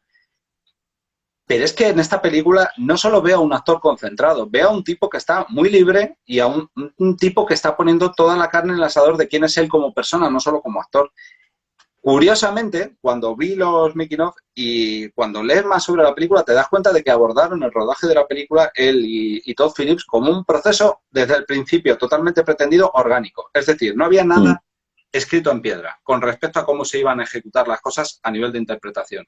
Todo se iba a buscar y todo se iba a intentar encontrar. Habría algunas cosas, imagino, que técnicamente tenían que estar puestas tal y como están y la línea tiene que ser la misma línea y el movimiento, pero había una gran área de improvisación. De hecho, ahora mismo, tiene cojones las casualidades de la vida, tienes justo detrás la secuencia de la que quería hablar. Esta secuencia que estamos viendo acaba de matar, ahí detrás de Pablo, que acaba de matar a los 3 chicos del metro, sale corriendo, llega a un servicio y de repente se descubre que no está nervioso, no solo no está nervioso, sino que se siente en paz y comienza a bailar.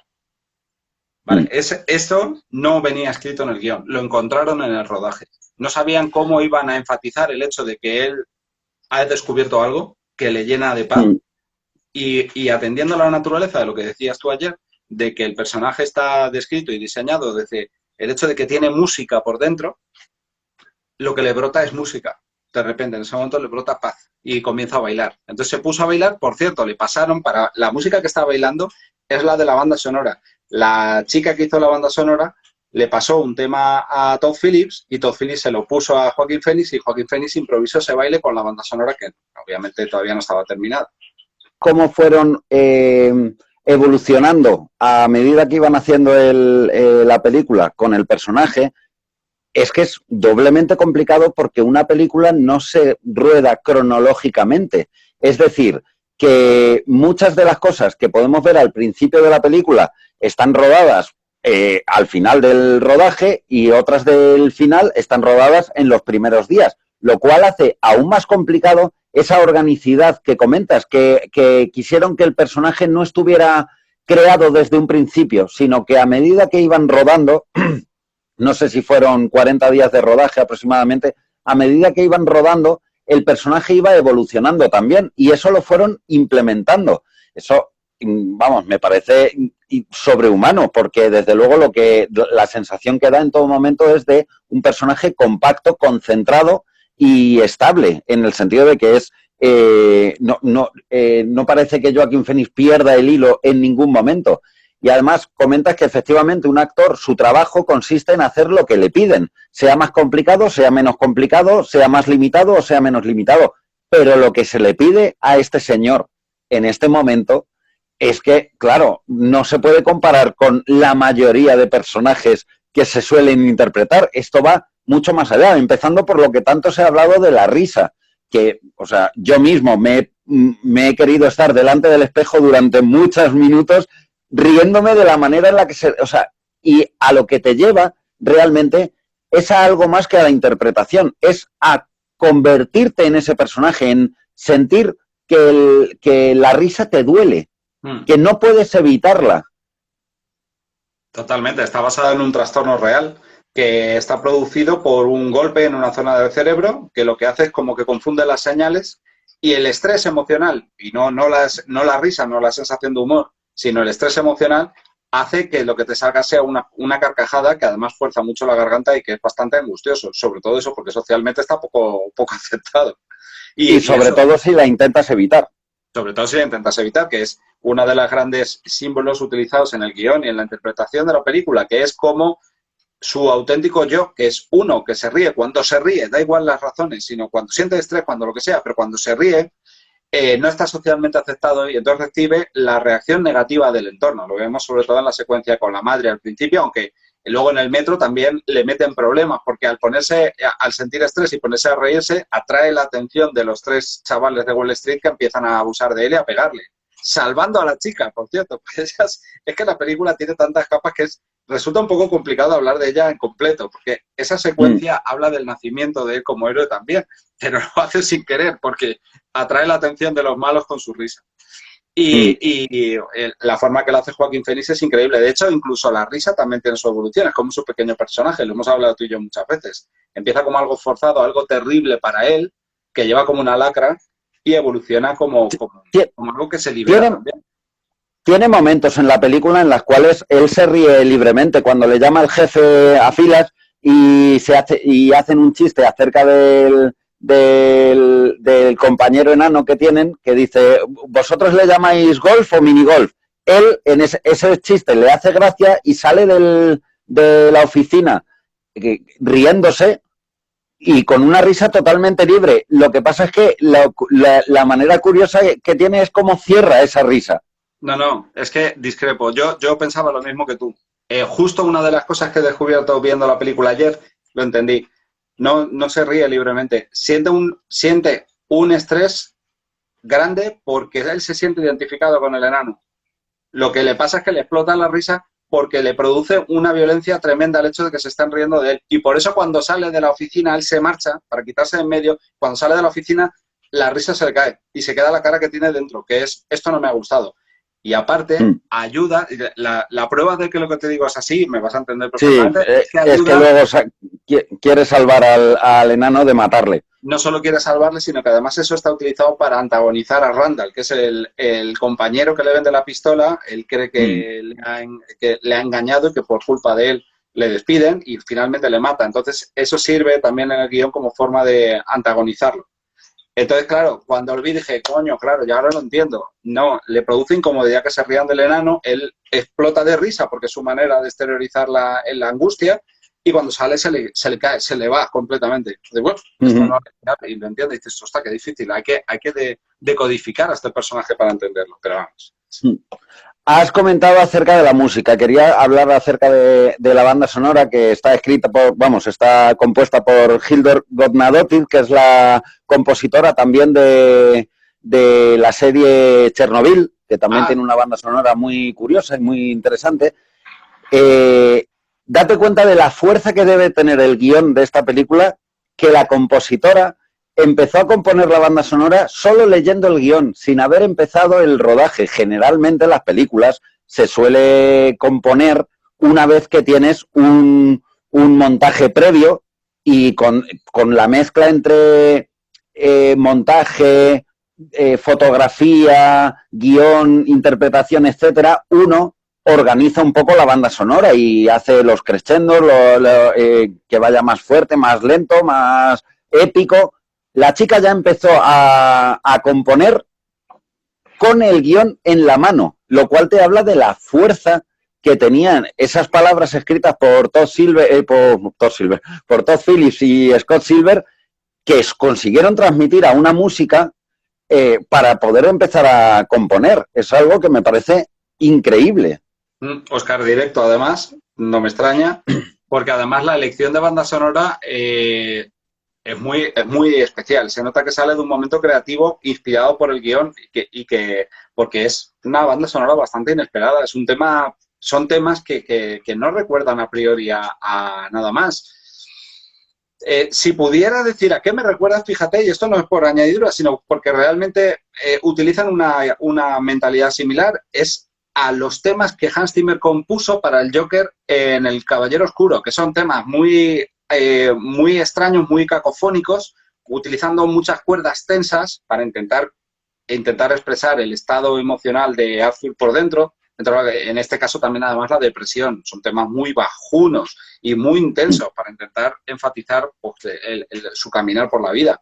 Pero curiosamente el tema del Joker de Hans Zimmer de 2008 me recuerda también con cuerdas muy estiradas, tal, pero aparte de eso, pocos temas me recuerdan a este camino que decide utilizar esta compositora, que me parece que hace un trabajo de primera. Pues, vamos. Sí. Las bandas sonoras originales, generalmente, esto es una generalización un poco vasta, pero generalmente se suelen dividir en dos. Yo por lo menos las suelo dividir en dos. Las que, digamos que no solo acompañan a la película estupendamente, sino que además tú en tu casa te los pones como un disco, y otras bandas sonoras, que es muy típico, por ejemplo, en las películas de Hitchcock, que quizá fuera de la película, escucharlo en tu casa, oye, siempre está bien, siempre es una buena experiencia, pero no es el tipo de música quizá que te pondrías mientras te estás duchando, por ejemplo, sino que está muy pensada para enfatizar cosas en la película. Esta banda sonora, sin lugar a dudas, es de ese estilo. Es una banda sonora que va muy, muy acorde a la película que estás viendo. Oírla fuera, yo lo he hecho, pero es que, o sea, te vienes abajo, se te va el día a tomar por saco, porque es tremendamente deprimente, es muy melódico, es micromelódicamente, está micromelódicamente escrita, pero como tema estructural no lleva una melodía que es lo que más es habitual en el cine de hoy en día, que tú puedas repetir, que puedas silbar. No sé si me estoy explicando. Sí, que no está basada en temas. Los temas es como se llama a una música que simboliza a un personaje, por ejemplo. Que eso en Indiana Jones o en Star Wars es muy habitual. Aquí no hay de eso. Aquí hay una nube atmosférica y emocional general. Exactamente. La banda sonora de esta película lo que básicamente está acompañando es al tono de la película. No está pretendiendo de alguna manera ser el tema que van a aparecer en todos los anuncios del 2020 o que todo el mundo va a estar silbando. Buah, ¿te acuerdas de cómo era el tema de tararat, tararat? No, en absoluto. No, incluso dentro de las intenciones de la propia película no está orquestando momentos ni enfatizando saltos o acciones del personaje, como sí suele hacer John Williams, por ejemplo, en muchos temas o muchas películas. En una película de James Bond, por ejemplo, él salta por la ventana y la música hace un algo. En esta película no, la música permanece totalmente en segundo plano para dar una atmósfera. Eso que has comentado, el énfasis, etcétera, lo consigue con las canciones, que no son de la banda sonora original, digamos, compuesta para la película, sino las canciones, por ejemplo, la de Frank Sinatra de That's Life, o Sending the Clowns, o el Rock and Roll Part 2, que cuando baja las escaleras, por ejemplo, otra curiosidad, él bajó esas escaleras y estaba sonando esa música. O sea, él estuvo bailando al son de esa música en el set, in situ, que es algo que tampoco es muy habitual en las películas. En la escena de las escaleras, que obviamente es una de mis favoritas por muchas cosas, sobre todo por la simbología que tiene, ver por primera vez al personaje 100% desprendido de todo, libre, lo que decías tú, en mitad de esas escaleras que cada día subía como si fueran el jodido peso del mundo sobre sus hombros y de repente parado en la mitad, bailando. La simbología de esa secuencia es una maravilla. Y tiene una anécdota que me encanta. En YouTube, dentro de que todo el mundo sube lo que sea, hay una persona que estaba grabándole mientras Joaquín Phoenix hacía la coreografía de la música y le graba desde la ventana que está apenas a 4 metros de él. Y me parece muy bonito ver cómo alguien desde su casa dice, hay alguien grabando ahí abajo. Y está Joaquín Phoenix a 4 metros grabando la secuencia de las escaleras. Que luego cuando la ves con la fotografía y tal, no sé, me parece una cosa muy, muy curiosa. Sí, está muy guay. Ese vídeo lo recomiendo yo también, que lo he visto, es muy divertido. Por cierto, ayer hice una mentira muy gorda. Dije que no iba a haber una sola imagen de Matrix 4 y me he olvidado de que ya he visto alguna imagen del rodaje, que he visto a las Wachowski con unos pelos irredentes filmando a Keanu Reeves a medio metro. Me ha parecido súper curioso, pero todavía no son imágenes definitivas. Solo la dirige Lana Wachowski. La otra hermana, por alguna extraña razón, se ha desvinculado del proyecto. Pues Lana Wachowski, que parece sacada de dentro del laberinto, salen en imágenes bastante curiosas. Respecto a la película, creo que hemos hablado bastante. Quería hacer una puntualización. Hemos hablado de la música, hemos hablado de la interpretación, que han sido los dos únicos Oscars que se ha llevado la película. He de decir que en estos programas que vamos a hacer no vamos a hablar habitualmente de los Oscars porque no soy especialmente fan de esos premios. No me parece que sean más que una mera curiosidad, pero evidentemente son los premios más reconocidos y más conocidos, con lo cual me parece interesante que comentemos. Yo he de decir que en mi quiniela acerté. Pensaba que le iban a dar 2 Oscars, que iba a ser para interpretación y para música, y acerté, desgraciadamente, porque para mí hubiera sido, vamos, perfecta candidata a mejor guión, a mejor película, a mejor montaje, segurísimo, creo que el más tal, pero al final se quedó con esas 2 estatuillas. ¿Qué te parece? Son iba a decir las mínimas, no, me parecen menos del mínimo. Que conste que tú y yo hemos hecho un esfuerzo este año por ponernos al día y vernos un porcentaje bastante alto de las películas nominadas. Hemos visto 1917, hemos visto Parásitos, Dolor y Gloria. Vamos, las hemos visto, las importantes las hemos visto yo creo que todas. Los dos papas, Historia de un matrimonio, muchas. De hecho, lo que comentamos es que este ha sido un gran año de cine, el 2019 me refiero. Un gran año de cine. Y sin embargo, el Oscar era indudablemente para Joaquín Phoenix, eso lo sabía todo el mundo y es que ha sido así, porque no tiene comparación, sinceramente. La música creo que era evidente también, la que más se podía acercar a priori era 1917, que tiene una gran banda sonora, pero creo que no, por especial. Yo me imagino dentro de 10 años de qué banda sonora me voy a acordar y sé perfectamente que del Joker sí, de 1917 tendría que buscarla para acordarme bien. Lo que me parece inaceptable es, a mí, el guión de esta película, que lo defenderé a capa y espada hasta el final de los días. Creo que ninguna de las películas de este año tiene el nivel de complejidad y las capas. Mucha gente vendrá a defender Parásitos. De Parásitos ya hablaremos otro día. No voy a meterme con Parásitos. Parásitos es indudablemente una buena película. pero que se intente comparar la complejidad y la riqueza del guión que tiene el Joker comparado con Parásitos, lo único que objetivamente me parece que la supera es en el hecho de que es 100% original. Y es verdad que esta película bebe de un personaje preexistente. De nada más, pero de un personaje preexistente. Eso es una cosa que objetivamente es cierta. Pero creo que quitando ese elemento, el guión de Joker no tiene rival, o yo no he visto una sola película en mi vida. Pero bueno. Sí, no, yo estoy de acuerdo. No, no, por supuesto, si al fin y al cabo son unos premios y no soy yo quien da los premios, con lo cual no me voy a preocupar por a quién se lo dan y a quién no. Me importa un huevo a quién le den un Oscar, pero los Oscars nunca han sido especialmente justos. Yo siempre pongo el mismo ejemplo. El Retorno del Rey es la película que de la trilogía del Señor de los Anillos, la que más Oscars se llevó, y me parece con diferencia la película más fallida. Entiendo que pudo ser un homenaje a toda la labor de la trilogía, lo que quieras, pero a mí me parece que ese hecho desvirtúa por completo unos premios, porque ¿qué me estás diciendo? ¿Que la mejor dirección se la mereció Peter Jackson desde el principio, pero como no se la dimos, se la damos en la tercera? Habérsela dado en la primera porque lo merecía, punto pelota. Que se la des en la tercera no me vale, con lo cual estoy de acuerdo contigo. Parásitos a mí me pareció una película muy chula, muy original. Creo que el hecho de que sea coreana también en los Oscars, que son políticamente muy virados, le ayudó bastante a conseguir tantísimo. Desde luego, no, o sea, a mí me parece una buena película, pero no me parece que se merezca la cantidad de Oscars que se ha llevado. Por lo menos, no sé. Igual me estoy metiendo en un jardín porque hay muchísimo fan de la película, pero me parece que está un poco sobredimensionada. Yo creo que ahora mismo, con todo lo que está pasando del coronavirus, los únicos que están pensando en estas cosas somos tú y yo. Pero bueno. Totalmente. Lo que pasa es que yo lo dije desde el primer día del coronavirus, esto tampoco cambia demasiado. La gente va a seguir siendo gente y la gente que es buena va a seguir siendo buena, la gente que es mala, y a quien somos unos frikis del cine, pues tarde o temprano vamos a seguir viendo películas hasta que nos corten la luz y tengamos que volver al maquinillo a hacérnoslas nosotros mismos.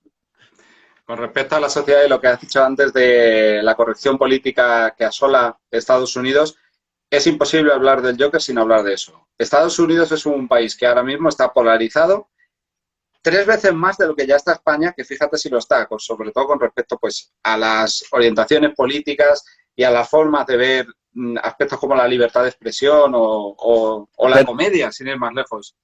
Perdona, Gonza, es que esto que estás comentando y continúas, es que te sorprende que, bueno, lo has dicho irónicamente, ¿no? Que con todo lo que está pasando, que aquí estamos nosotros hablando de cine, como si fuera algo como diciendo, ojo, con lo que está pasando. A mí me pasa justo lo contrario, que es que cuando veo la tele y sigo viendo esa polaridad acerca de problemas que asolan a los españoles, parece ser, con respecto a temas como Cataluña, lo que me sorprende es con la que está lloviendo y seguimos en esa movida. Me parece curioso, cuanto menos. Sí, en ese aspecto, bueno, podríamos hablar 200 programas más, pero si lo situamos dentro de lo que es la película El Joker, una de las razones por las que ha sido tan controversial es porque es una película que se decanta por la incorrección política, pero la incorrección política elegante, argumentada. La película además, no necesita tampoco utilizar mucho subtexto, o sea, subraya con bastante grueso al final cuando Arthur llega al programa un auténtico monólogo con respecto a la sociedad, de decir, ustedes, sociedad, deciden arbitrariamente qué les parece que está bien o que está mal, de la misma manera que eligen qué es divertido y qué no. Y te lo viene a decir una persona, decir, ¿y qué ocurre con aquellos que no encajamos dentro de vuestros patrones? Se los criminaliza, se los droga, se los echa a un lado, se los mete en la cárcel o se los niega.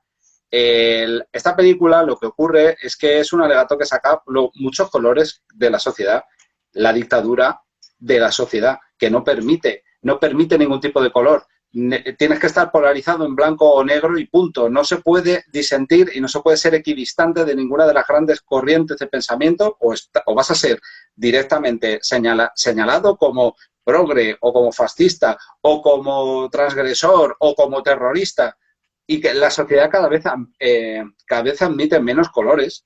menos matices y se está convirtiendo en dos fuerzas únicas y punto. Y la película que cojo es poner a alguien que es incapaz de identificarse con esas orientaciones, que se ha quedado en medio, que hace chistes, que tiene su humor, pero que su humor no está reconocido en ningún sitio y hace crack y decide romper la sociedad. O más bien habla de una relación de causa y efecto en la cual un individuo, al cambiar él, cambia la sociedad entera, la pone patas arriba, porque seamos serios, él no es un terrorista, no tiene ninguna intención política.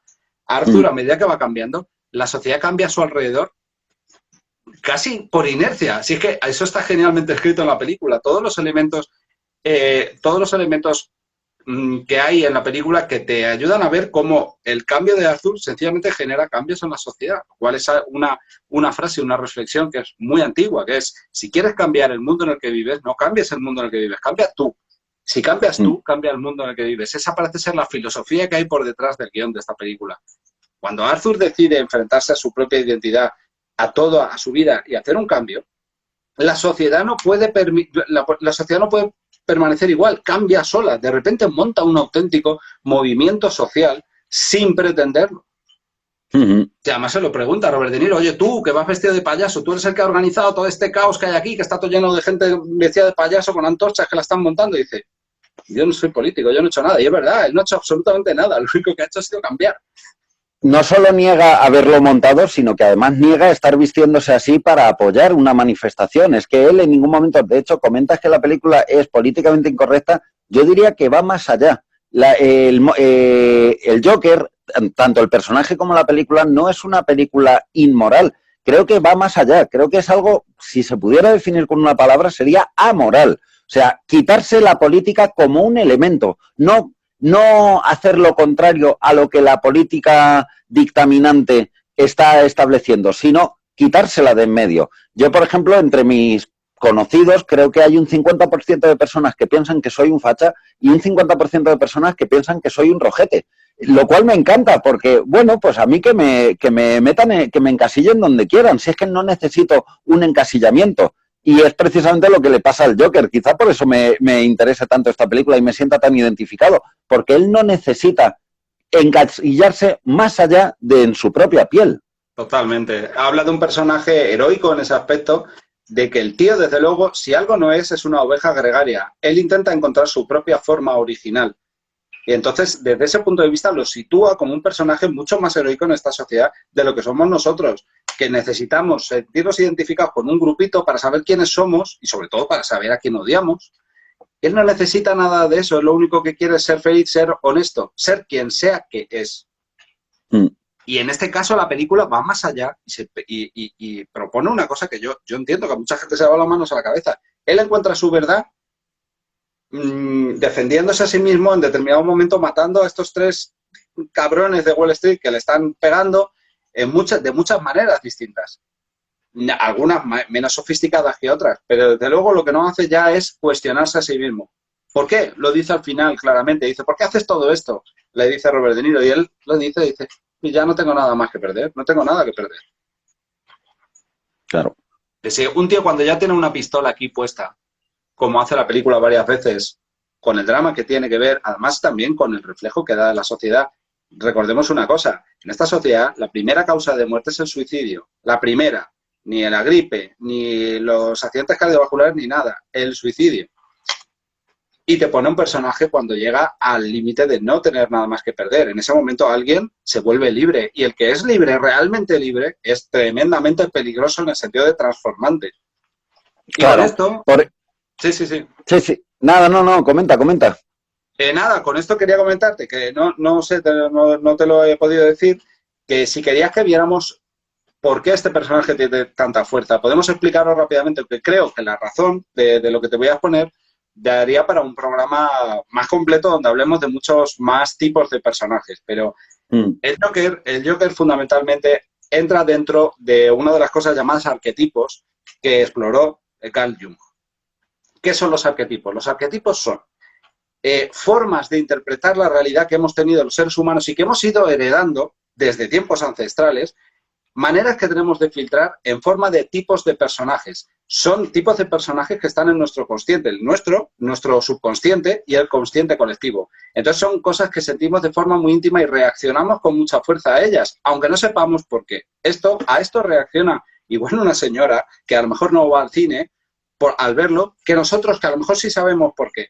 Entonces, el arquetipo del Joker, y esto es complejo pero es interesante, en esta película tiene 3 arquetipos distintos. El primero es el bufón, del que podemos saber perfectamente, o sea, podemos identificar a otros personajes que han cubierto este arquetipo. El bufón es el personaje que ha estado identificado muchas veces ancestralmente con el diablo, es el gran embaucador, el gran rompedor de sistemas. Es el ser que es libre porque no se atiene a ninguna ley, ni siquiera a la de la moralidad, lo cual no le lleva a ser amoral, como dices tú. Sencillamente es un rompedor de sistemas. Entonces, le pongas, lo va a desbaratar todo. Por supuesto, el Joker, eso lo relaciona, y esto va a hacer que lo entendáis, con Loki, por ejemplo, el hermano de Thor. Loki, que es el auténtico bufón, el auténtico trickster, que es como se llama en inglés, de la cultura nórdica, y el Joker son el mismo arquetipo de personaje. Hay otros arquetipos como el mago, Morfeo, Merlín, Gandalf, que ya hablaremos más adelante. Pero en esta película es el trickster. Habla del nacimiento del personaje que desbarata todos los planes, que es capaz de desbaratar un sistema entero. Entonces, bueno, ya iremos comentándolo, pero investigando sobre los arquetipos junguianos, creía que en esta película Arthur solo se iba a encajar en uno. Y nunca. Me he llevado una sorpresa muy grande al darme cuenta de que tiene 3 predominantes. 3 arquetipos muy fuertemente predominantes, perfectamente imbricados en la película y perfectamente representados. El primero sería el inocente, que es un arquetipo con el que yo no estaba familiarizado, que es aquel que tiene cuya meta es ser feliz. Curiosamente se llama Happy. Y la madre le había metido en la cabeza la idea de que tú lo que tienes que ser es feliz y sonreír y llenar de felicidad a todo el mundo. Su objetivo es ser feliz. Su miedo más grande es no hacer aquello que es correcto y ser castigado por ello. Cualquiera que conozca la película puede ver las implicaciones que tiene porque es lo principal. Le da terror no ser aceptado, le da terror ser descubierto en algo que no ha hecho y sobre todo contravenir las órdenes de la madre. Y su debilidad es ser demasiado confiado con los demás, abrir su corazón a los demás. Os recuerdo la manera que tiene de ir a hablar con el padre de Bruce Wayne, con el que él cree que es su padre biológico, lo hace de una forma abierta, inocente, totalmente entregada, no lo hace ni enfadado, ni lo hace completamente abierta y se lleva un puñetazo que le rompe la nariz. O sea, y su talento, su fortaleza, la fortaleza de este arquetipo del inocente es su fe completa y su apertura mental. Y es cierto, de otras cosas no, pero Arthur no es un personaje que justifique o que culpe, es un personaje totalmente, en ese aspecto, muy responsable de sí mismo. Él va adelante con esto. Culpa en algún momento habla de Wayne como una de las razones de que la sociedad esté mal y tal, de gente como él, pero ni siquiera a él le culpa de eso. Y en ese aspecto es muy interesante este arquetipo del inocente. Luego también está el camino del héroe, lo cual le situaría a alguien parecido a Luke Skywalker, por ejemplo. Es aquel que siente que tiene un destino por cumplir. Son personajes que son valientes en la búsqueda de la verdad y la justicia y se enfrentan a las fuerzas más poderosas si piensan que están equivocados. Desde luego, Arthur es un personaje que arremete como una locomotora contra aquellos pilares de su vida. No se echa para atrás ante nada. Es un tipo muy valeroso. Se enfrenta a su madre, le pide explicaciones al final. ¿Quién de nosotros, cuando tenemos una relación complicada con un padre o con quien sea, nos atrevemos a acercarnos allí y decir, oye, quiero saber esto, quiero entender esto? Desde ese punto de vista, él es un héroe. Y además en los pasos narrativos del camino del héroe, en la película encontramos muchos. A él le llama la aventura de ser un justiciero y de dar luz a su destino en la escena del metro, por ejemplo. Esa escena es arquetípicamente de superhéroe. Cuando de repente hay una chica a la que están atacando 3 tipos, el héroe sale allí y ayuda a la chica. Él, como no es exactamente una cosa y a la mitad, lo que hace es no poder evitar atraer la atención sobre sí mismo, salvando a la chica. Habla de un guión muy fino y de gente muy consciente escribiéndolo. Sobre todo lo que has comentado, que me parece espectacular, porque los arquetipos de Jung, como toda tipología de la personalidad, me interesa muchísimo. Varias cosas que apuntar. Un refuerzo importante que hago acerca del narcisismo en la madre es con lo que has dicho, que es en el momento en el que él se enfrenta a la madre, se enfrenta que lo único que le hace es pedirle explicaciones de, oye, esta carta en la que estás diciendo que mi padre es Thomas Wayne, ¿qué pasa? La madre opta por cerrar la puerta y no conversar con él. Es que eso es una cuestión muy importante, sobre todo para un trastorno narcisista, que es no asumir en cuanto le han pillado en pelotas, por así decirlo, de anda, se han enterado de la verdad, ha saltado la liebre, encerrarse y no querer saber nada. Interesante, también para reforzar un poco la imagen de la madre como trastornada narcisísticamente. Los 12 arquetipos de Jung no solo definen los personajes que podemos encontrarnos en las películas o en la vida, también en nuestra vida podemos verlo en nuestro alrededor. Cada persona tiene preponderantemente algún tipo de arquetipo, pero creo que es algo muy interesante entender que los 12 arquetipos están dentro de cada una de las personas. En los diferentes momentos, en los diferentes roles sociales en los que acudimos, cada uno somos diferentes en nuestro trabajo que hablando con nuestro hermano, que íntimamente con nuestra pareja, que con nuestros amigos de charla. En cada uno de esos momentos se van equilibrando los 12 arquetipos que Jung coloca. Hay muchísimos otras tipologías. De hecho, el propio Jung tenía otras tipologías de la personalidad. También existe, por ejemplo, el eneagrama, que ahora se está poniendo tan en boga, los 9 eneatipos.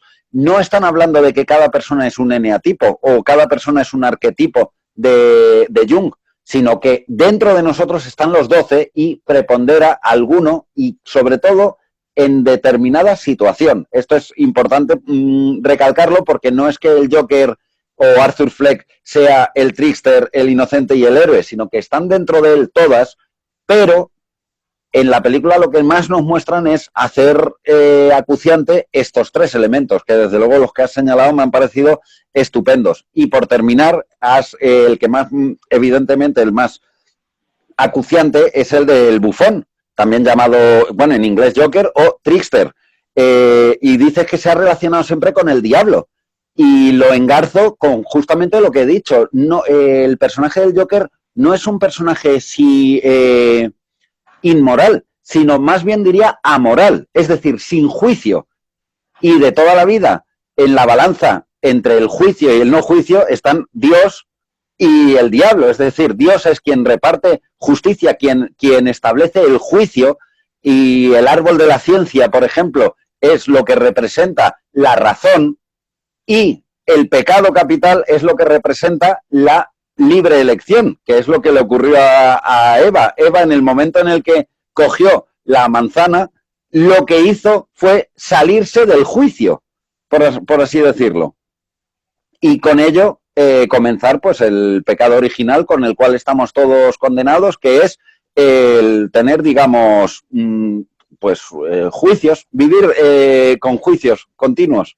Totalmente. Por eso esta película habla de que en una sociedad como esta, la última esperanza de que algo cambie es que alguien se materialice de una maldita vez en el arquetipo del Joker, que es el único lo suficientemente valiente o insensato como para ser original y auténtico y romper esta corriente de estupidez gregaria en la que vivimos.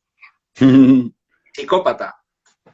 Estupidez gregaria y psicópata en la que vivimos, de gente individual que solo piensa en sí mismo, incapacitada para pensar en los demás. Y eso es la tesis de lo que habla el Joker. ¿Qué necesita esta sociedad para romper? Alguien lo suficientemente valiente como para quitarse la máscara. Claro, el arquetipo del bufón que representa al Joker también es llamado el trickster, y no me extraña porque la verdad es que Arthur Fleck es un personaje bastante trickster, el pobrecito. Sí, bueno, sí, me veías venir. Es que además no solo es eso, sino que además es importante recalcar que el Joker también es conocido como el Guasón. y además que aquí nos están viendo desde países fuera de España, también es conocido como el Guasón. Siempre me ha llamado mucho la atención, no solo porque suena realmente un poco ridículo aquí en España, sino porque además el Guasón, o sea, analízalo etimológicamente, o sea, es un tío que está de guasa. Lo que viene a contarte es que Arthur Fleck está de guasa. Totalmente. Sí, lo que hace es quitarse, una de las cosas que hace es quitarse toda esta piel de densidad y de peso emocional y de gravedad que tiene. Tú acuérdate cómo entra en el programa al final. Al final, el programa de Robert De Niro entra ligero, como una pluma dando vueltas, pesa a una de las invitadas, está por fin libre de todo, ya por fin puede vivir bromeando, que es que además espiritualmente es como es la forma más inteligente, hasta los budistas lo dicen. Tú has venido a esta vida a jugar, a disfrutarla, a vivirla, no vienes a soportar peso. Eso es, y Joker al final encarna un poco, claro que el guasón con respecto el bromista con respecto a los pesos de la vida. Por eso dice la frase, toda mi vida he pensado que mi vida es una tragedia y he descubierto que es una comedia.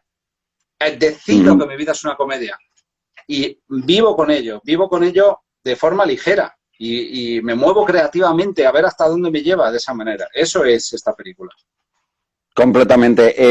Mira, nos quedan 5 minutitos, por destacar un último tema, ya que no vamos a poder hablar de muchas de las cosas que queríamos porque nos liamos a hablar y nos dan las 1000. Está muy manido el debate muy viejo acerca de los límites del humor. Y a mí me parece que es un debate interesante, aunque nunca he conseguido... Bueno, sí que he conseguido. He encontrado muchísimas opiniones muy interesantes. Por ejemplo, la de David Broncano, que dice que los límites del humor los marca Mahoma, porque como te rías de él, te matan.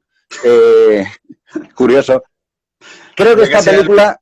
Ha hecho que me ha hecho gracia, pero bueno, dime. Creo que esta película se acerca, de alguna manera, a la sensación que tengo yo acerca de los límites del humor. Yo siempre lo he dicho, todo el mundo intenta enmarcarlo. Y esta película lo dice. ¿Quién lo decide? ¿Quién decide? Que ni siquiera él mismo puede definirlo. Es decir, existen límites en el humor y ¿cuáles serían los límites del humor para el Joker? Yo considero que para el Joker no habría límites. No habría límites. Claro. El único límite está definido, fíjate, es muy interesante y muy complejo. El único límite para el humor lo define él para sí mismo. Efectivamente, eso es lo que es un individuo completo. Por eso los límites del humor hoy en día se habla tanto, porque en una sociedad de personas absolutamente irresponsables en el sentido de que le echan la responsabilidad de sus sentimientos a los demás, es un debate que se tiene que tener continuamente, porque continuamente vas a sentir que te están faltando al respeto si no eres una persona responsable, acostumbrada a autogestionar cómo se siente. Esta película rompe ese debate completamente y dice, no hay ningún límite.